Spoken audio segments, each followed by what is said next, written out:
श्री भागवत भगवान की, सुखदेव जी महाराज की जय।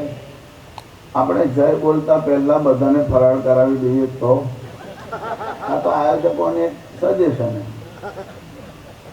જાય ને આહુતિ અંદર પડે તો જરા આમ અવાજ નીકળે આમ મારા તો 2 કલાક બોલે ખરા પણ સવારે ઘેરથી નીકળે ને ત્યારે 3 કિલોના 2 તરબૂચ 1 કિલોની 2 શક્કરટેટી 250 ગ્રામ રબડી 250 ગ્રામ શ્રીખંડ 500 ગ્રામ ગુલાબજાંબુ 200 ગ્રામ રસગુલ્લા मावानी कचोरी मावानी घारी घेवर घारी गुलाब जांबू मैसूर मोहनथाळ आવું બધું 100 ગ્રામ લઈને આવે એટલે આટલું બધું બોલાય ને તો આટલું બધું ક્યાં લે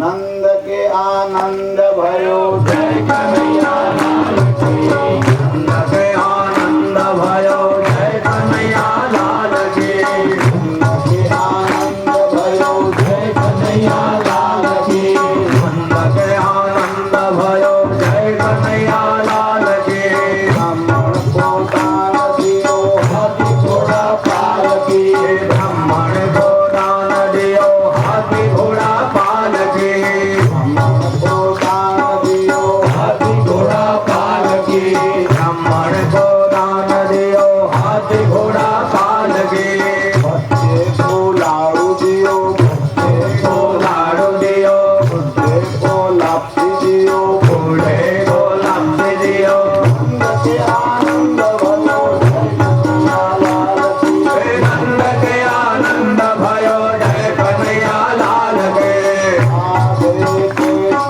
राधे कृष्ण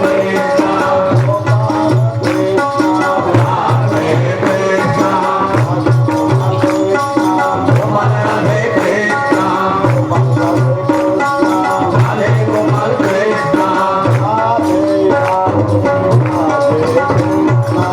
गोपाल कृष्ण राधे राधे कृष्ण गोपाल गोपाल गोपाल कृष्ण गोपाल गोपाल राधे राधे राधे कृष्ण गोपाल राधे कृष्ण राधे राधे कृष्ण राधे कृष्ण गोपाल कृष्ण से बोलो राधे कृष्ण से बोलो राधे कृष्ण बच्चे भी बोले राधे कृष्ण बूढ़े भी बोले राधे कृष्ण से बोलो राधे कृष्ण काम काम काम काम नारायण काम काम काम काम नारायण काम काम काम काम नारायण काम काम काम काम Narayan लौवारी Gita Ramayan लौवारी Gita Ramayan always do I पारायण always do I पारायण give me दर्शन सदा शिवा give me दर्शन सदा शिवा काम काम काम काम नारायण काम काम काम काम नारायण राधे कृष्ण गोपाल कृष्ण गोपाल कृष्ण राधे कृष्ण राधे गोपाल कृष्ण गोपाल राधे कृष्ण नंद के आनंद भयो जय कन्हैया लाल की नंद के आनंद भयो जय कन्हैया लाल के श्री भागवत भगवान की जय। नंद बाबा ने ત્યાં ભગવાનનું પ્રાગટ્ય થયું ત્યારે નંદ મહોત્સવ ઉત્સવ તમને બધાને ખબર છે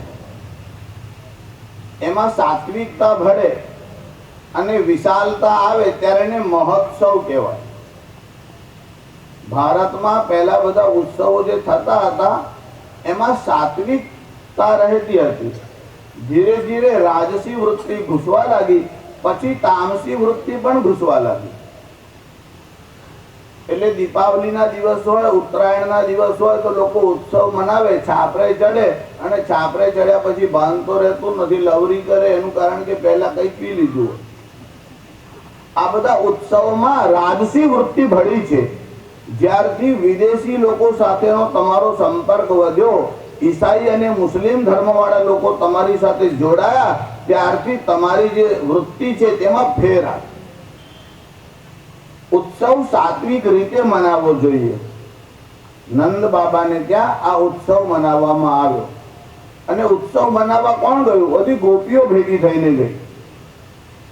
તમારા મનમાં એમ થાય પુરુષોને પ્રવેશ નહીં આપ્યો હોય, બધી ગોપીઓ જ ગઈ હશે એવું. તમે ગોપી એટલે સ્ત્રી એવું ન સમજો. ગો શબ્દના સંસ્કૃતમાં બધા બહુ અર્થ છે. ગોભી પીબતી, ગો એટલે ઇન્દ્રિય, જે ઇન્દ્રિયોથી પરમાત્મા રૂપી રસનું પાન કરે એનું નામ ગોપી છે. એટલા બધા શબ્દ ગો શબ્દના અર્થ છે. એકવાર કાલિદાસ, તમે લોકોએ નામ તો સાંભળ્યું જ હોય, સંસ્કૃતના મહાપંડિત એવા કાલિદાસ અને રાજા ભોજ, આ બંનેમાં આપસમાં બહુ સ્નેહ. બંને એકવાર ભોજન કરવા માટે આમ સાથે બેઠા. પછી ભોજનમાં દહીં મંગાવ્યું. દહીં મંગાવ્યું એટલે રાજા પ્રસન્ન થયો. ભોજ રાજા પોતે પણ બહુ વિદ્વાન હતા. એટલે કાલિદાસના તરફ જોઈને કહેવા લાગ્યા, વિના ગો રસમ કો રસો ભોજનાનામ. ગોરસ એટલે દહીં. ભોજ રાજા કહેવા લાગ્યો, દહીં વગર ભોજનનો આનંદ નહીં. વિના ગો રસમ કો રસો ભોજનાનામ. ત્યારે કાલિદાસે કીધું કે ભોજનમાં કેમ? ગોરસ તો બધે જ જોઈએ. વિના ગોરસમ કો રસો પંડિતાનામ, વિના ગોરસમ કો રસો કામિનીનામ, વિના ગોરસમ કો રસો ભૂપતિનામ, વિના ગોરસમ કો રસો ભોજનાનામ. ગોરસ તો બધે જ જોઈએ. ગો શબ્દનો એક અર્થ થાય છે વાણી. વિના ગોરસમ, જેની વાણીમાં રસ નહીં તે પંડિત શું કામનો? વિના ગોરસમ કો રસો પંડિતાનામ, વિના ગોરસમ કો રસો ભૂપતિનામ. ગો એટલે બાહુ. જેના બાહુઓમાં બળ ન હોય તે ક્ષત્રિય રાજા શા કામનો? વિના ગોરસમ કો રસો કામિનીનામ. ગો એટલે ચક્ષુ, ગો એટલે આંખ. જેની આંખ સુંદર ન હોય તે સુંદરી સ્ત્રી શું કામની?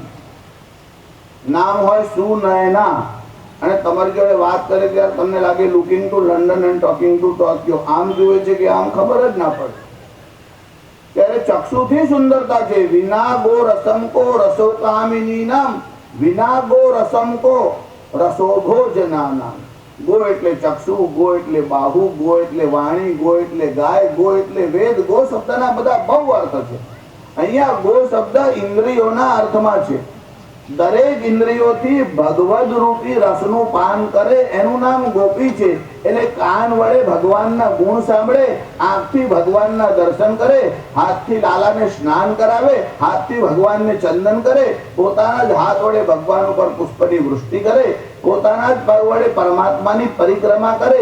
દરેક ઇન્દ્રિયોથી, કર્મેન્દ્રિય હોય કે જ્ઞાનેન્દ્રિય, તમારી બધી ઇન્દ્રિયો પરમાત્મામાં જોડાઈ જાય ત્યારે તમારામાં ગોપી ભાવનો ઉદય થયો. ગોપી ભાવ એટલે સાડી પહેરવાની જરૂર નહીં. હા, ગોપી ભાવ એટલે અવાજ બદલવાની જરૂર નહીં. એ બધું નાટકમાં ને રામલીલામાં ચાલે. કોઈ મહાપુરુષોને અપવાદ છોડીને આપણું નાટક ચાલતું હોય તો એવું કરવાની કઈ જરૂર નથી. એનાથી ભક્તિ ભાવ વધે છે એવું ન સમજશો. કોઈ સારા ડોક્ટરને બતાવો અને ચેકઅપ કરાવો કે સ્ત્રાયણ છે કે પુરુષ છે. કોઈનામાં રાધા ભાવ ને ગોપી ભાવ આવતો નથી. માત્ર ને માત્ર પાખંડ ધર્મ ચાલે છે, એવું યાદ રાખો. ઉલટાનું ભાગવતકારે તો પહેલા જ કીધું કે સ્ત્રૈણા પાખંડવાદિન, ગાય બજાઈને સમય પૂરો કરવા વાળા, સ્ત્રૈણ એટલે ભાંડની જેમ નાચવા વાળા લોકો, એનો કથા કરવામાં અધિકાર નથી. યદિ પંડિતા બુદ્ધિમાન હોય તો પણ એવા માણસોને કથા કરવાનો અધિકાર નથી. ભાગવતકાર એમને કથા કરવાનો અધિકાર આપતા નથી. આજકાલ અનધિકારી લોકો બોલવા લાગ્યા, કથા કરવા લાગ્યા, દીક્ષા આપવા લાગ્યા, મંત્ર દીક્ષા આપવા લાગ્યા. उत्तम वस्तु अधिकार विन मळे तदपि अर्थ नवसरे मत्स्य भोगी बगलो मुक्ताफल देखी चंचुना भरे हंस मोती चरे છે બગલાઓ કોઈ દિવસ મોતી ચરતા નથી એ તો માછલામાં જ રસ રાખે ત્યારે ગોપીઓ નંદ બાબાને ત્યાં ગઈ આ ગોપીઓ જ્યારે નંદ બાબાને ત્યાં ગઈ અને જે ઉત્સવ મનાવ્યો તેનું નામ છે નંદ મહોત્સવ ભાગવતજીના 10મા સ્કંદના 5મા અધ્યાયના 1 થી 18 શ્લોક જે છે તે નંદ મહોત્સવના શ્લોક છે જે કોઈ બ્રહ્મ મુહૂર્તમાં ઉઠી અને આ 18 શ્લોકનો પાઠ કરે તેને શુભ સમાચાર મળે તેના ઘરે આનંદનો પ્રસંગ થાય તમારી ત્યાં કન્યા મોટી હોય વિવાહની ચિંતા થઈ હોય તમારે ત્યાં છોકરો મોટો થયો હોય નોકરી ધંધાની ચિંતા થતી હોય કોઈ પણ કારણમાં તમારું ચિત્ત અટવાયું હોય તમે ત્રસ્ત બહુ છો નંદ મહોત્સવનો પાઠ કરો 45 જ દિવસમાં તમને શુભ સમાચાર મળશે એડ્રેસ તમને લખાઈ રાખ્યું છે ભાગવતજીના 10મા સ્કંદના 5મા અધ્યાયના 1 થી 18 શ્લોક જો આ સુખદેવજી બોલ્યા છે શ્રી શુક ઉવાચ આ મહોત્સવનું વર્ણન સુખદેવજી કરે છે નંદસ્ત્વાત્મજ ઉત્પન્ને જાતા હલાદો મહામનઃ આહુય વિપ્રાન વેદજ્ઞ સ્નાતઃસુચિરલંકૃત વાચયિત્વા સ્વસ્ત્યયનં જાતકર્માત્મજસ્ય વૈ कारयामास विधिवत् पितृदेवार्चनं तथा धेनूनां नियुते प्रादाद् विप्रेभ्यः समलंकृते तिलाद्रिं सप्तरत्नौघ सातकौभाम्बरावृतं कालेन स्नान शौचाभ्यां संस्कारैश्चपसेज्यया शुद्ध्यन्ति दानैः सन्तुष्ट्या द्रव्याण्यात्मात्म विद्यया सौमंगल्य गिरो विप्रा गोप्यः सुमृष्टमणिकुण्डल निष्ककण्ठ्य चित्राम्बरा पथिशिखाच्युतमाल्य वर्षा नन्दालयं सवलया व्रजतिर्विरेजुर् व्यालोल कुण्डल पयोधरहार शोभा નંદસ્ત્વાત્મજ ઉત્પન્ને નંદ બાબાને ત્યાં જ્યારે પુત્રનો જન્મ થયો જો વેદવ્યાસ બહુ અદ્ભુત લખે છે આત્મજ શબ્દનો અર્થ છે જે પોતાથી જન્મ્યો છે પોતાના આત્મામાંથી જેનું પ્રાગટ્ય છે જો શ્રી કૃષ્ણ વસુદેવાત્મજ એટલે વસુદેવના પુત્ર છે પણ વેદવ્યાસ એવું લખે છે નંદસ્ત્વાત્મજ ઉત્પન્ને નંદ બાબાથી જેનો જન્મ થયો છે એવું શા માટે લખ્યું નંદ બાબાના મનમાં આવો ભેદ છે જ નહીં નંદ બાબા એવું જ સમજે છે આ મારો પુત્ર છે કદાચ કોઈને પોતાના પુત્ર ઉપર પણ એટલો સ્નેહ ન હોય જેટલો નંદ બાબાને શ્રી કૃષ્ણમાં છે આ નંદ બાબા કેવા છે નંદસ્ત્વાત્મજ ઉત્પન્ને જાતા હલાદો મહામનઃ વેદવ્યાસને સંતોષ ન થયો એમને લખ્યું મહામનઃ આ નંદ બાબા મહાન મન વાળા વિશાળ હૃદય વાળા છે આપણે ગમે તેને મહાનુભાવ કહીએ ગમે તેને મહર્ષિ કહી દઈએ ગમે તેને ઋષિ કહી દઈએ ગાંડાઓને મદારીઓને ભગવાન કહેવા લાગીએ છીએ બીજું તો શું કહીએ આનાથી વેદવ્યાસે લખ્યું આ નંદ બાબા મહામના વિશાળ મનના છે એમનું મન બહુ ઉદાર છે નંદ બાબાનું મન ઉદાર નંદ બાબાનો પેલેસ છે એ પણ બહુ વિશાળ મુખ્ય દરવાજો આમ ખોલે એટલે એક સાથે કેટલા બધા લોકોનો પ્રવેશ થઈ શકે એવું વિશાળ નંદ બાબાનું ભવન અને જ્યારે નંદ બાબાને ત્યાં ઉત્સવ થયો અને ગોપીઓને સમાચાર મળ્યા કે નંદ બાબાને ત્યાં લાલાનું પ્રાગટ્ય થયું એટલે ગોપીઓ હાથમાં ભેટ લઈ અને નંદ બાબાના ઘર તરફ દોડવા લાગી જાતા હલાદો મહામનઃ આહુય વિપ્રાન નંદ બાબાએ બ્રાહ્મણોને બોલાવ્યા આહુય વિપ્રાન વેદજ્ઞ એ બ્રાહ્મણો કેવા છે વેદના જ્ઞાતા છે. જો કોઈ જગ્યાએ ભાગવતમાં દૈવજ્ઞ એવો પાઠ છે, આહોય વિપ્રાણ દૈવજ્ઞ, પણ દૈવજ્ઞ કરતા વેદજ્ઞ પાઠ વધારે સારો છે. દૈવજ્ઞ નો અર્થ થાય છે જ્યોતિષ શાસ્ત્રના જ્ઞાતા. જેને જ્યોતિષ આવડે તેને વેદ આવડે એવો કઈ નિયમ નહીં. જ્યોતિષ તો કશું ના આવડે ને ગપ્પા મારો તો કદાચ કામ ચાલી જાય. હવે કોઈ સ્ત્રી આવે પૂછે છોકરી થશે છોકરો, તારે બે માંથી એક તો થવાનું જ છે. 50% ચાન્સીસ તો છે, તમે સાચા પડી જાઓ એટલે તમે જ્યોતિષી થઈ ગયા એવું ના સમજો. વળી જેને જ્યોતિષ શાસ્ત્ર નું જ્ઞાન થાય તેને વેદ નું જ્ઞાન ન થાય, પણ વેદજ્ઞ એટલે જે વેદ નો જ્ઞાતા હોય તે તો જ્યોતિષ નો જ્ઞાતા હોય જ છે. કારણ કે વેદજ્ઞ તો જ કહેવાય. જ્યોતિષ વેદ નું એક અંગ છે. નંદ બાબાએ બ્રાહ્મણોને બોલાવ્યા, આહોય વિપ્રાન વેદજ્ઞ. આ બ્રાહ્મણો કેવા છે? સ્નાત સુચિરલંકૃત, સ્નાન કરીને આવ્યા છે. સૂચિ એટલે પવિત્ર છે. અલંકૃત આભૂષણો પહેરેલા છે. એટલે શું પહેર્યું હશે? અચોડા પહેર્યા છે, તાવીજ માદડિયા પહેર્યા છે, કેવા અલંકાર પહેર્યા છે. બ્રાહ્મણોના આભૂષણ 3 જ છે.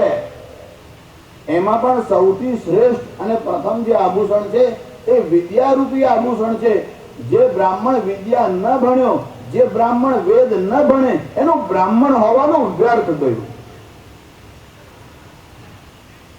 धिक्कार है उस विप्र को जिसने न जाना वेद को, धिक्कार उस क्षत्रिय को कर्तव्य से जो च्युत हुआ, धिक्कार है उस वैश्य को जो वित्त में ही लीन है, पुरुषार्थ अंतिम सिद्ध कर मत भेद में आसक्त हो.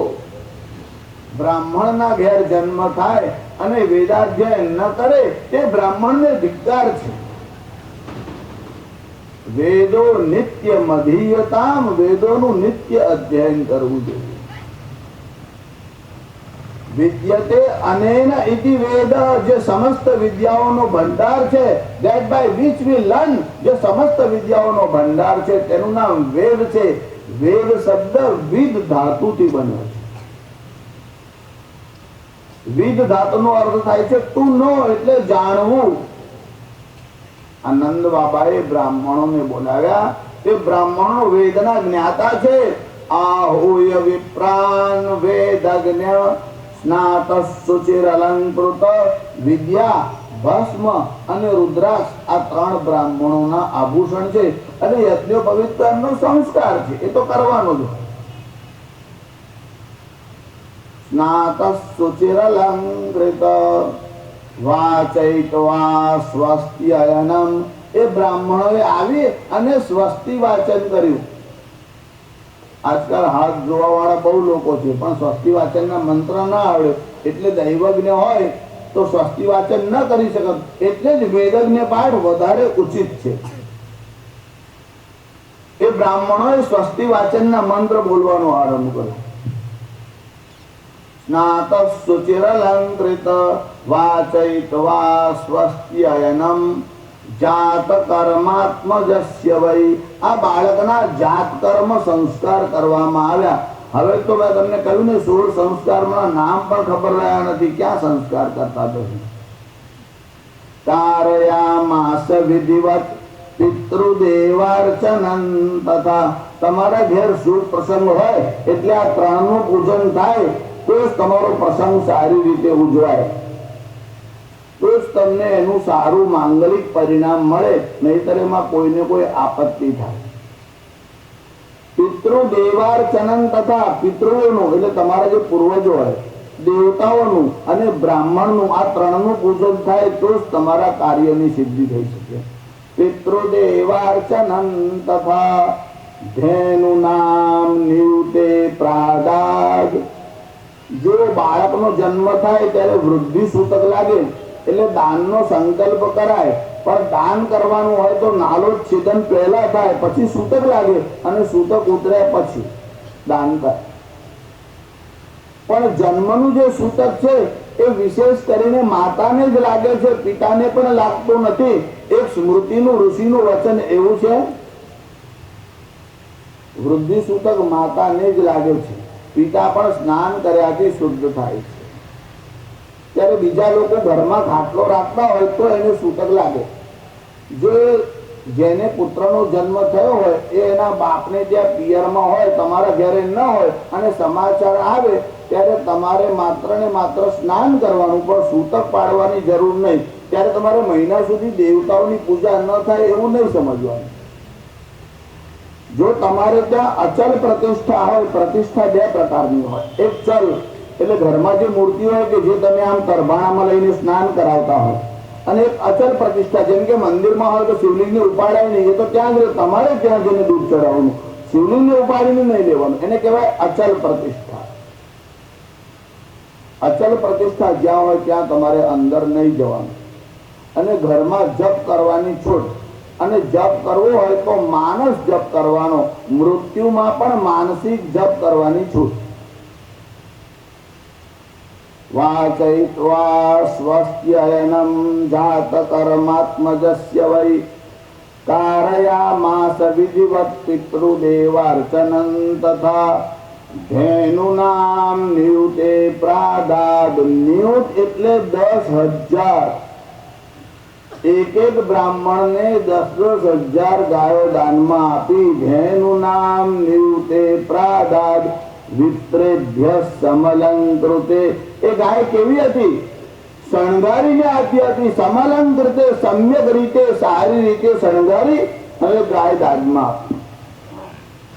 એટલે ગાયને શણગારવાની એટલે જો ગાયનું દાન આપવાનું હોય તો ગાયના જે શિંગડા છે એમાં રજત, અમારી શક્તિ હોય તો સોનાના શિંગડા મળવાના, સોનાની તાકાત ના હોય તો રજત એટલે ચાંદીના વડે એના શિંગડાને મળવાના. પછી એના ખૂર એટલે ખરી છે એને પણ રજત એટલે ચાંદીથી મળવાના. પછી ગળામાં ક્ષુદ્ર ઘંટિકાઓ એટલે નાની નાની ઘંટિકાઓ, બળદ હોય તો મોટા મોટા ગુગરા લગાડવાના, અને ગાય હોય તો નાની નાની ક્ષુદ્ર ઘંટિકાઓ લગાડવાની. પછી એની જે ખૂંદ છે તેના ઉપર રેશમી ટોપી ચડાવવાની. પછી ગાયના પીઠ ઉપર એના ઢીચણ સુધી લાંબુ થાય એવું રેશમી વસ્ત્ર નાખવું. પછી રેશમી દોરી હોય તે એની પૂંછડીના ભાગ ઉપર ધીરે ધીરે એવી રીતે લપેટવાની કે જ્યારે ગૌમૂત્ર કરે ત્યારે ખરડાય નહીં, અને ખરડાય તો એને ધોઈ નાખવાનું. ગળામાં ક્ષુદ્ર ઘંટિકાઓ અને વિવિધ પ્રકારની માળાઓ એ ગાયને ધારણ કરાય અને એના ઘાસની વ્યવસ્થા કરી અને બ્રાહ્મણને દાનમાં આપવાની. વિપ્રેભ્ય સમલંકૃતે. જો તમારા મનમાં એવો વિચાર આવે કે આપણે ત્યાં નંદ મહોત્સવ થયો છે, બ્રાહ્મણો બેઠા છે, અમારે કઈ દાનમાં આપવાની ઈચ્છા છે, એટલે કોઈ આમ બહાર જાય એકાદ કુરકુડિયું આમ ફરતું હોય કે લઈ લે અને મહારાજને કે લો મહારાજ મારા તરફથી દાનમાં. કથા પછી તમારે જરા કંપની રહેશે જોડે ફરવા માટે. દાનનો પણ એક લો છે, દાનનો પણ એક નિયમ છે. ચતુષ્પાદ એટલે 4 પગ વાળા પ્રાણીનું દાન કરવું હોય તો 3 જ પ્રાણીનું દાન કરી શકાય. હસ્તી એટલે હાથી, અશ્વ એટલે ઘોડો, અને ગૌ એટલે ગાય. કોઈ બકરીનું બચ્ચું લઈને આવેલો મારા તરફથી દાનમાં, એવું ના. ગાય, ઘોડો અને હાથી 3 નું જ દાન થાય. એવી રીતે રસનું દાન કરવાનું હોય તો 2 જ રસનું દાન કરાય. ઘૃત એટલે ઘી અને તેલ. કોઈ ફિનાઇલ નો ડબ્બો લઈને આવેલો મહારાજ મારા તરફથી દાનમાં, નવરા બેસો તાર દોયા કરજો એટલા ઉપર બેસી શાંતિથી, ના હોય તો ના જોજો, તમારી ઈચ્છા. રસનું દાન કરવાનું હોય તો ઘી અને તેલનું દાન કરાય. ફિનાઇલ કે કેરોસીન નો ડબ્બો તમે કોઈ મહારાજને આપો તો મારી ના નહીં, પણ એની ગણતરી દાનમાં નહીં. એવી રીતે ધાતુનું દાન કરવાનું હોય તો 5 વિકલ્પ છે. સુવર્ણમ રજતમ તામ્રમ આરકૂટમ તથૈવ ચ. સોનાનું દાન કરાય. શાસ્ત્રીજી ભાવ તો જુઓ તમે, સારું સારું કશો વાંધો નહીં. રજતમ સોનાની શક્તિ ના હોય તો ચાંદીનું દાન કરો. શાસ્ત્રીજી ચાંદીના ભાવ પણ કઈ ઓછા છે, તમે પેપર વાંચતા નથી એવું લાગે છે. સારું સારું. તામ્રમ તાંબાનું દાન તો શાસ્ત્રીજી તાંબુ પણ ઘણું મોટું, ઘણું મોટું. સુવર્ણમ રજતમ તામ્રમ આરકૂટમ તો પિત્તલ ચાલશે. આરકૂટમ તથૈવ ચ જો સોનું સોનું ના હોય તો ચાંદી, ચાંદી ના હોય તો રૂપું, રૂપું ના હોય તો તાંબુ, તે ના હોય તો પિત્તલ, પણ લોખંડનું દાન કરાય એ બહુ યોગ્ય માન્યું નથી. હવે આજકાલ તમે આ સ્ટીલનું દાન આપો છો કે આમ તો એ લોખંડ જ કહેવાય. મહારાજ પૂજા કરાવે ત્યારે એવું બોલે, સ્વવામ ભાગે યત કિંચિત અક્ષતો પરી તિલ કલશમ સંસ્થાપ્ય, એવું બોલે છે કે તામ્ર કલશમ સંસ્થાપ્ય, એવું બોલે છે. તાંબાનો કલશ તમારા ડાબા હાથે ચોખા મૂકો, એના પર તાંબાનો લોટો મૂકો, એવું કે. કોઈ સ્ટીલનો લોટો મૂકો એવું કે છે. ત્યારે તામ્ર કલશમ સંસ્થાપ્ય, તામ્રનું દાન અપાય. શાસ્ત્રીજી એટલી પણ શક્તિ ના હોય તો કશું નહીં. ભાગવતજી પાસે જઈએ ત્યારે એક ફળ લઈ જઈએ, પણ શાસ્ત્રીજી ફળ પણ ઘણા મોંઘા છે. વળી બપોરે ચીમડાઈ ગયા હોય ત્યારે અમને એમ થાય કે આવું ફળ ક્યાં મૂકવું, તો એક ફૂલ લઈને આવો તો પણ ચાલે. પણ શાસ્ત્રીજી ફૂલ ઉતાવળમાં નીકળ્યા હોય ભૂલી ગયા હોય તો 4 ચોખા ચડાવી દો તો ચાલે. પણ હવે ચોખા લાવવાના થઈ ગયા હોય, ઘરવાળા યાદ ના કરતા હોય, 2 દિવસથી કહી રાખ્યું હોય, ભૂલી જાય, તો 2 હાથ જોડી અને ભાગવતજીને અને ભાગવતના જે વક્તા છે પ્રત્યક્ષ કૃષ્ણ એ રહી, એમાં સાક્ષાત પરમાત્માનું સ્વરૂપ જોઈ અને વંદન કરો, એમાં બધું જ આવી જાય. ભાગવત સાંભળવા ખાલી હાથથી આવશો તો ચાલશે, પણ ખાલી હૃદયથી આવો તો નહીં ચાલે. પ્રેમ અને ભક્તિપૂર્ણ હૃદયથી ભાગવતનું શ્રવણ કરો તો કથાનું ફળ અવશ્ય મળે. નંદ બાબાએ બ્રાહ્મણને દાન કર્યા. બધા બ્રાહ્મણોને 10,000 ગાયો દાનમાં આપી. જેનું નામ નિયુતે પ્રાદાદ વિપ્રેભ્ય સમલંકૃતે તિલાદ્રીન સપ્તરત નવઘ. તલના તો માણે પર્વત હોય ને એવા મોટા મોટા ઢગલાઓ કર્યા અને તલનું દાન કર્યું. તમારે ધાન્યનું દાન કરવાનું હોય તેમાં તિલ એટલે તલ અને અક્ષત એટલે ચોખા, એનું દાન બહુ ઉત્તમ છે. પછી ગુળ ધૂમ એટલે ઘઉંનું દાન પણ એમાં કરી શકાય. ગુડ એટલે જેને ગોળ કહેવાય છે એનું પણ દાન કરી શકાય. શર્કરા એટલે સાકરનું દાન કરી શકાય. સારું પોતાની શક્તિ અનુસાર કરવું, અને દાન આપ્યા પછી જીવ બળતો હોય તો દાન કરવું નહીં. જીવ બાળીને જે દાન કરે એના દાનનો મહિમા ઓછો થાય, એનું પુણ્ય ઓછું મળે. બેસતા વર્ષનો દિવસ હતો. શેઠ કથા સાંભળીને ઘેર ગયા. આમ બહાર બેઠા હતા એટલામાં એક બ્રાહ્મણ દેવતા ઘરમાં આવ્યા. એટલે શેઠ કે આવો આવો આવો, ઓહો આજે બેસતા વર્ષનો દિવસ, તમે મારે ઘેર આવ્યા, મને બહુ આનંદ છે. શેઠાણીને કીધું બ્રાહ્મણ દેવતા આવ્યા છે, કઈ દૂધ ચા લાવો. એટલે બ્રાહ્મણ માટે દૂધ એક ગ્લાસમાં શેઠાણી લઈને આવ્યા અને પછી પાછા અંદર ગયા અને ઘીનો પેલો અમૂલ ડેરીનો 1 કિલોનો ડબ્બો આવે છે તે લાવીને બ્રાહ્મણના હાથમાં આપી. કીધું આ મારા તરફથી લઈ જાઓ. શેઠ આમ આંખો કાઢે આખો ને આખો ડબ્બો પધરાવી દીધો. આ બૈરાઓને કઈ અક્કલ બક્કલ મળે નહીં, ઘીના ભાવ આટલા બધા છે, દૂધ કે ચા પાઈ દેવાનું જય શ્રી કૃષ્ણ, પછી વધારે માથા ગોઠશો. હવે બ્રાહ્મણની હાજરીમાં બોલાવીને શેઠ આમ આંખો કાઢે ઘૂરીને જોયે, પણ શેઠાણી અમે ભાડે જ નહીં, બ્રાહ્મણના હાથમાં પધરાવી જ દીધો. જેવો બ્રાહ્મણ આમ ઓટલો ઉતરીને હજુ તો આગળ જાય, સ્કૂટરને કીક મારે, પેલા તો આમ શેઠાણીના તરફ જોઈને તારા બાપને કઈ ઘી આવી હતું. આજકાલ તો ભાઈઓ ચીડાય ને ત્યારે સસરાને બહુ યાદ કરે. તારા બાપને એના બાપને તો યાદ ના કરતો, એમ પેલીના બાપને યાદ કરે કે તારા બાપને ત્યાંથી ઘીનો ડબ્બો આવ્યો છે. એમ તમને ખબર ના પડે, અમારા કામમાં તમારે દખલ કરવી નહીં. આ કાલે ઘીનો ડબ્બો તમે લાવ્યા, એમાં મેં ઘીનો દીવો કરવા 1 ચમચી ઘી કાઢ્યું, પછી એ ડબ્બો ઢાંકવાનો ભૂલી ગઈ, એમાં ગરોળી પડી ગઈ હતી એટલે મેં ગરોળી કાઢી લીધી. અને આ બ્રાહ્મણો તો મહાદેવના ભક્ત, હલાલ ઝેર પી જાય તો પણ બ્રાહ્મણોને કઈ થાય. આને દાન કહેવાય છે. ઘણા બહેનો તો સવારમાં થઈને 11 વાગે આમ થાળી લઈને બહાર આવે, એટલા પ્રેમથી આમ બોલાવે ગાય ગાય ગાય. આપણા મનમાં એમ કે કેટલો બધો ગાય માટેનો પ્રેમ. આગલે દિવસે જે ઢોકળા બનાવેલા ને એ બગડી ગયા, તે કોઈ ખાતું નહોતું, તારે એમને ગાય યાદ આવી. જયારે ગરોળી પડે ત્યારે બ્રાહ્મણ યાદ આવે અને ઢોકળા બગડી જાય ત્યારે ગાય યાદ આવે. આવું દાન નંદ બાબાએ નહોતું કર્યું. દાનનું એક શાસ્ત્ર છે, કેવું અપાય, કોને અપાય, ક્યારે અપાય, કેવા ભાવથી અપાય, એ બધાનું ફળ જુદું જુદું છે. ગીતાકારે 3 પ્રકારના દાન લખ્યા છે, સાત્વિક, રાજસિક, તામસિક. જેમ આહાર છે એમ દાનના પણ જુદા જુદા ભેદ છે. અને દાન માટે એક સ્વતંત્ર શાસ્ત્ર લખાયું, એનું નામ છે દાનમયુખ. એમાં દાન સંબંધી બધું બહુ વિચાર કરવામાં આવે. તો ભાગવતમાં હું તમને થોડુંક કહું, બાકી દાનમયુખ ને બધું બોલતો બેસું તો ભાગવતજી રહી જાય, દાન ઉપર જ 2 દાડા જાય. ક્યાં બધા વિષયનો? નંદ બાબાએ ગાયોનું દાન કર્યું. ઘેનું નામ નિયુતે પ્રાદાદ વિપ્રેભ્ય સમલંગ્રતે કિલાદ્રિન સપ્તરત્નૌઘ સાત કૌભમ બરાવૃતાન કાલેન સ્નાન શૌચાભ્યામ સંસ્કારૈ તપસે જયા શુદ્ધ્યંતિ દાનૈઃ સંતુષ્ટ્યા દ્રવ્યાન્યાત્માત્મ વિદ્યા. સ્નાનથી શરીરની શુદ્ધિ થાય છે, દાનથી ધનની શુદ્ધિ થાય છે, અને ધ્યાનથી મનની શુદ્ધિ થાય છે. એટલે સ્નાન કરો, દાન કરો અને ધ્યાન કરો. જો ધ્યાન કરવા લાગો એટલે પહેલા દિવસે થઈ જાય એવું હોતું નથી. પહેલા ધ્યાન ન થાય, પહેલા ભગવાનનું નામ સ્મરણ કરો. જે દેવતાનું તમે નામ બોલતા હોય તેનું મનમાં સ્મરણ કરો. તજપસ તદર્થ ભાવનમ. સારું, નંદ બાબાને ત્યાં ઉત્સવ થયો, બ્રાહ્મણો આવ્યા, બધાને દાન આપવામાં આવ્યા. નંદ બાબાએ બધાનો સત્કાર કર્યો. ગોપીઓ આનંદમાં આવીને નાચવા લાગી. નંદ કે આનંદ ભયો જય કનૈયા લાલ કે.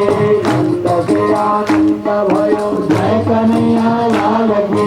બ્રાહ્મણ કો દાન દિયો હાથી ઘોડા પાલકી.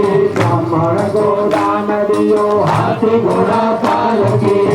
સુખદેવજી મહારાજ.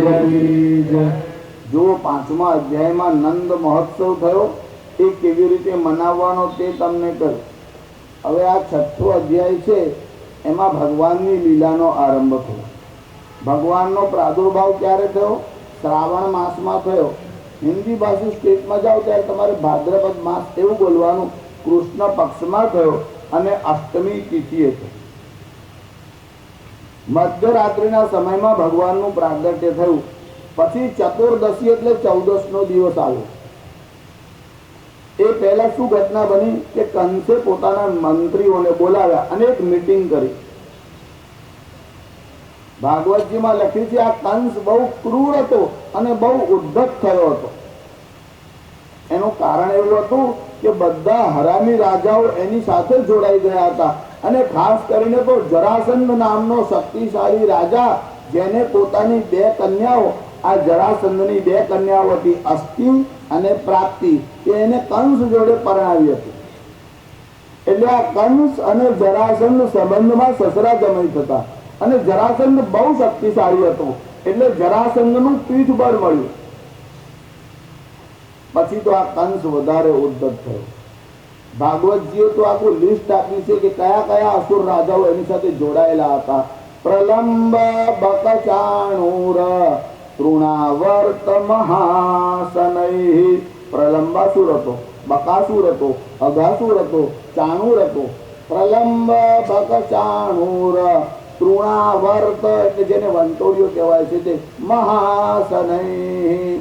અરે વધારે શું કેવું? બલી, માગધ, સંશ્રય. આ બધામાં કોઈ બલિષ્ઠમાં બલિષ્ઠ હોય તો મગધનો નરેશ જરાસંધ હતો. યદુનામ કદનમ ચક્રે. આ એટલે ઉદ્ધત થયો હતો કે બધા અસુર એટલે બદમાશ રાજાઓ બધા એની સાથે જોડાઈ ગયા હતા. એનું પીઠબળ હતું. કંસે શું કર્યું? પોતાના પિતા ઉગ્રસેનને બાપને કારાગૃહમાં નાખ્યો. સત્તાના સૂત્ર પોતાના હાથમાં લીધા. મંત્રીઓની મીટિંગ બોલાવી. કારણ આકાશવાણી એને યાદ હતી કે આ દેવકીનો 8મો ગર્ભ તને મારશે. મંત્રીઓને બોલાવીને કીધું હવે આને હું શોધવા ક્યાં જાઉં? એક કામ કરો, આગળ પાછળ ગામમાં, ગામડાઓમાં, નેસડાઓમાં, પર્વતમાં, શહેરમાં, નગરમાં જ્યાં જ્યાં તરતના જન્મેલા બચ્ચા હોય એ બધાને મારી નાખવાનો કાર્યક્રમ કરો. એના માટે પસંદગી કોની કરવામાં આવી? માસીની પસંદગી કરવામાં આવી. એનું નામ હતું પૂતના. એને કહ્યું કે જાઓ નગરમાં જ્યાં જ્યાં નાના બાળકો હોય આ બધા બાળકોને વિષ આપો, જહેર આપી. કંસે મીટિંગ કરી. મીટિંગમાં મંત્રીઓને બોલાવીને સમજાવ્યા કે જો આ કામ કરો. મારું વેર તો વિષ્ણુ જોડે છે, ભગવાન સાથે જ છે. પણ ભગવાનના અંગ કયા છે? આ 11 ભગવાનના અંગ છે.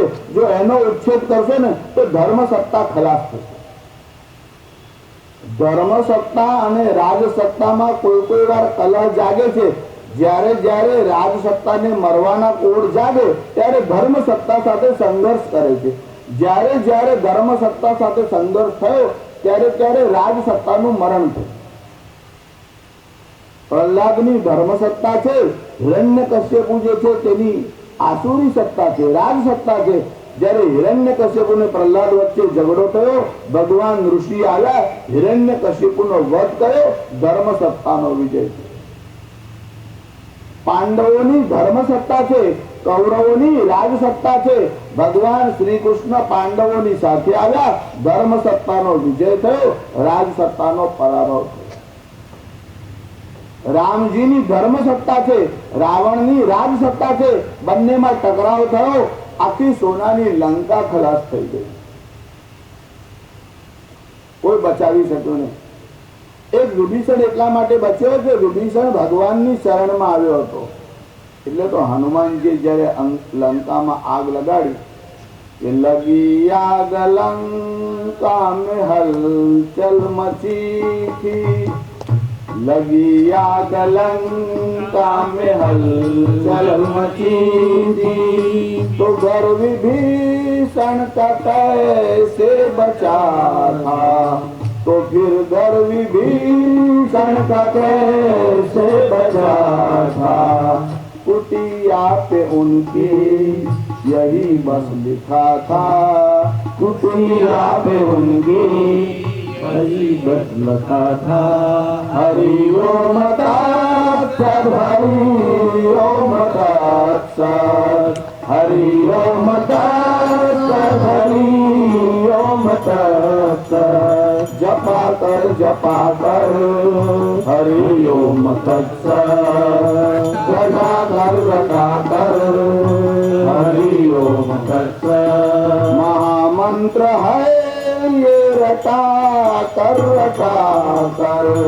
महामंत्र है ये रटा कर हरि ओम तत्सत। जपा कर हरि ओम तत्सत, जपा कर विभीषण लंका में गया। आखी नगरी ज असुरोनी, राक्षसोनी नगरी, ज्યાં નજર કરે બધા રાક્ષસો જ રાક્ષસ. એક ઘર જોયું, હનુમાનજીના મનમાં પણ આશ્ચર્ય થયું કે એક જ ઘર એવું હતું કે જેમાં રામના આયુધ લગાડેલા હતા. કે રામ આયુધ અંકિત ગ્રહ શોભા બર્ણિન જાઈ, કે નવ તુલસી કા વૃંદત દેખી હરસ કપિરાય. અને તુલસીનો છોડ જોયો એટલે હનુમાનજીના મનમાં ખાતરી થઈ, આ કોઈ આર્ય માણસ લાગે છે, આ કોઈ સાત્વિક જીવ લાગે છે. એ વિભીષણનું જ ઘર હતું. અને હનુમાનજી વિભીષણના ઘરની સામે આવીને ઉભા રહ્યા, મનમાં વિચાર કરવા લાગ્યા કે આ કોણ છે. પ્રાતઃકાળનો સમય થવા આવ્યો તો, સવારનો સમય હતો, અને તાહી સમય વિભીષણ જાગા. એટલામાં તો વિભીષણ જાગ્યો. શું થયું? જાગતામાં પહેલું કામ કયું કર્યું? તમે ઉઠીને શું કરો છો, તમારું ચિત્ત ક્યાં જાય છે, એનાથી તમારી પ્રકૃતિ પ્રવૃત્તિ કેવી છે તે ખબર પડે. કેટલાક લોકો તો સવારમાં આમ જાગે ને, આંખ તો હજુ ખોલી જ ના હોય, જાગી ગયો હોય તો પછી આમ આંખ મન હોય ને આમ હાથ ઊંચો કરે, આમ કુશિકાની નીચે હાથ નાખે. રાતે મૂકીને સુઈ ગયો એટલે ખબર જ પડી ગઈ, મૂકેલી છે, સ્પર્શથી જ ખબર પડી જાય. પછી આ મુશિકા નીચે હાથ નાખે, પછી ઉમા કોઈ વાર આમ તેમ મુસીબું હારી હોય તો જગ્યા બદલાઈ જાય, ઉઠતામાં જ રાડ પાડે, લાઇટર કઈ છે પણ તારે કોને હાથ આપી છે. ઉઠતાના પરમાં ધૂમ્રપાન કરવા જોઈએ ત્યાં સુધી સ્ફૂર્તિ આવે. આ વિભીષણ જાગ્યો, કયું કામ કર્યું? પહેલા ઉઠતામાં જ હનુમાનજી બહાર ઉભા હતા, મકાન જોઈને વિચાર કરવા લાગ્યા કે આ ઘર કોનું હશે. એટલામાં તો વિભીષણ જાગ્યા અને જાગતામાં જ રામ રામ તે સુમિરન કિન્ના, રામ રામ તે સુમિરન કિન્ના, સુરત પવન સુત સજ્જન ચિન્ના સુરત પવન સુત સજ્જન ચિન્હા સુરત પવન સુત સજ્જન ચિન્ના સુરત પવન સુત સજ્જન ચિન્હા બસ હનુમાનજી તરત જ નિર્ણય કર્યો કે આ કોઈ સજ્જન માણસ લાગે છે. ઉઠતામાં રામનું નામ બોલે, અરે આ તો નગરી જ રાક્ષસોની છે. કે લંકા નિશિચર નિકર નિવાસા લંકા નિશિચર નિકર નિવાસા ઇહા તહા સજ્જન કર બાસા ઇહા તહા સજ્જન કર વાસા મન મહ તરત કરઈ કપિલાગા મન મહ તરત કરઈ કપિલાગા એહી સમય વિભીષણ જાગા સમય વિભીષણ જાગા. જો હનુમાનજી અને વિભીષણનું મિલન છે. વિભીષણના મનમાં વિચાર આવ્યો, રાક્ષસ કુળમાં મારો જન્મ છે, કોને ખબર રામજી મને અપનાવશે કે નહીં. મનમાં વિચાર આવ્યો, હનુમાનજીના તરફ જોઈને કહેવા લાગ્યા, મારો તો રાક્ષસ કુળમાં જન્મ છે, વળી મારા ભાઈએ આવું કામ કર્યું છે, રામજી મને અપનાવશે કે નહીં. આવો વિચાર હજુ તો વિભીષણના મનમાં આવ્યો અને હનુમાનજીએ પોતાની આત્મકથા કહી. હનુમાનજી શું કહે છે, વિભીષણ શું કહું, રામ તો પરમ કૃપાળુ છે, દીન દયાલ છે, અરે રામ તો કરુણાના નિધિ છે. તારી વાત શા માટે કરે છે, જરા મારા તરફ તો દૃષ્ટિ કર. કહું કવનમય પરમ કુલીના, કહું કવનમય પરમ કુલીના કપિ ચંચલ સમરી વિધિહીના, કપિ ચંચલ વિધિહીના પ્રાત લેજો નામ હમારા, પ્રાત લેજો નામ હમારા કાહિન કાહિન મિલય આહારા, કાહિન કાહિન મિલય આહારા અસમય અગમ સખા સુન મોહી, અસમય અગમ સખા તુમ મોહે. એ સખા સાંભળ, અસમય અધમ, અરે હું કેવો છું, મારો જન્મ તો વાનર જાતિમાં છે. કપિ ચંચલ, વાનર બહુ ચંચલ હોય છે, એક ઠેકાણે સ્થિર બેસી શકતા નથી. હું અતિશય ચંચલ છું, વાનર જાતિમાં મારો જન્મ છે. કપિ ચંચલ સબહી વિધિહીન, વાંદરાઓને ક્યાં સ્નાન સંધ્યા પૂજા, ઘણા લોકો વાનર જેવા હોય, સ્નાન સંધ્યા પૂજા કરે છે. આ તો વાનર જાતિમાં જન્મ્યા હતા અને તેથી કહે છે કે મારો જન્મ વાનર જાતિમાં છે. એટલું જ નહીં, વિભીષણ પ્રાત લે જો નામ હમારા, જો સવાર સવારમાં મારું કોઈ નામ લે, તાદીન તાહીન મિલય આહારા, તો અનાજ પણ મળે નહીં. તમારા મનમાં વિચાર આવે કે શાસ્ત્રીજી હનુમાનજીનું નામ સવારમાં લઈએ તો જમવાનું મળે નહીં, તો સવારે હનુમાન ચાલીસાનો પાઠ કરવાનો કે રાત્રે કરવાનો? સવારના પોરમાં જ કરવાનો, પ્રાતઃ સ્મરણ, ઉઠતામાં જ હનુમાનજીનું સ્મરણ કરવાનું. જો સુંદરકાંડમાં જ્યારે જ્યારે હનુમાનજી બોલ્યા છે ત્યારે કોઈ જગ્યાએ એક વચનનો પ્રયોગ કરે છે, કોઈ જગ્યાએ બહુવચનનો પ્રયોગ કરે છે. સીતા કઈ સુધી પ્રભુની સુનાવું, હું સીતાની શોધમાં જાઉં છું અને સમાચાર ભગવાનને સંભળાવીશ, ત્યારે એક વચનનો પ્રયોગ કરે છે. પણ કહે છે પ્રાત લેજો નામ હમારા, ત્યારે બહુવચનનો પ્રયોગ કરે છે. કોઈ ઠેકાણે આઈ બોલે છે, કોઈ ઠેકાણે વી બોલે છે. જ્યારે હનુમાનજી બહુવચનનો પ્રયોગ કરે છે ત્યારે વાનર જાતિની વાત કરે છે, અને એક વચનનો પ્રયોગ કરે છે ત્યારે હનુમાનજી રુદ્રાવતાર છે, પોતાની વાત કરે. વાનરાઓનો સ્વભાવ કેવો છે? આ બે દુર્ગુણ વાનરોમાં વિશેષ છે. વાનરમાં લોભ બહુ છે અને વાનરમાં ક્રોધ બહુ છે. વાનરાઓને પકડવામાં આવે ને ત્યારે યુક્તિ કરવામાં આવે. પેલા સાંકડા મોડાવાળા ઘડા આવે ને એને ભોટુઓ કહેવામાં આવે. એનું મોઢું છે ને ત્યાં સાંકડું હોય અને પેટ મોટું હોય, એટલે તો કોઈનું પેટ બહુ મોટું હોય તો કહે છે કે ભોટવા જેવો દેખાય છે. એ ઉપમા એના ઉપરથી આવે, એટલે એનું મોઢું આમ સાંકડું હોય. આ ભોટવો હોય અને જમીનના અંદર સહેજ આમ દાટી દે, અડધો ભાગ બહાર હોય, અડધો ભાગ અંદર. પછી એના અંદર ચણા નાખેલા હોય, પછી ચણા થોડાક આમ બહાર આમ વેરેલા હોય. પછી જ્યાં ભોટવો હોય ને તેના ઉપર એક રસ્સી એટલે દોરડીનો ગાળો તૈયાર કરીને રાખ્યો. ચણા જોવે એટલે ખાવા માટે વાનર ત્યાં આવે. એ ચણા ખાતો ખાતો એને ખબર પડી કે અહીંયા વેરેલા છે એટલે આ વાસણમાં હશે, એટલે ભોટવાની નજીક આવે. પછી ભોટવામાં હાથ નાખે. અંદર હાથ રાખી અને ચણા મુઠ્ઠીમાં પકડે, પછી હાથ બહાર ખેંચવા જાય પણ ફસાઈ જાય. એનું કારણ શું? આ બહેનો જ્યારે બંગડી પહેરે ત્યારે મુઠ્ઠી વાળીને બંગડી પહેરે કે 5 આંગળીઓ ભેગી રાખે? 5 આંગળીઓ ભેગી જ રાખે ને, મુઠ્ઠીઓ તો અંદર જાય જ નહીં. એમ વાનર જ્યારે ભોટવામાં હાથ નાખે ત્યારે આંગળા ભેગા હોય અને અંદર ગયા પછી ચણા મુઠ્ઠીમાં પકડે. મુઠ્ઠી વાળ્યા પછી ડાયામીટર વધે એટલે ફસાઈ જાય, હાથ નીકળે નહીં.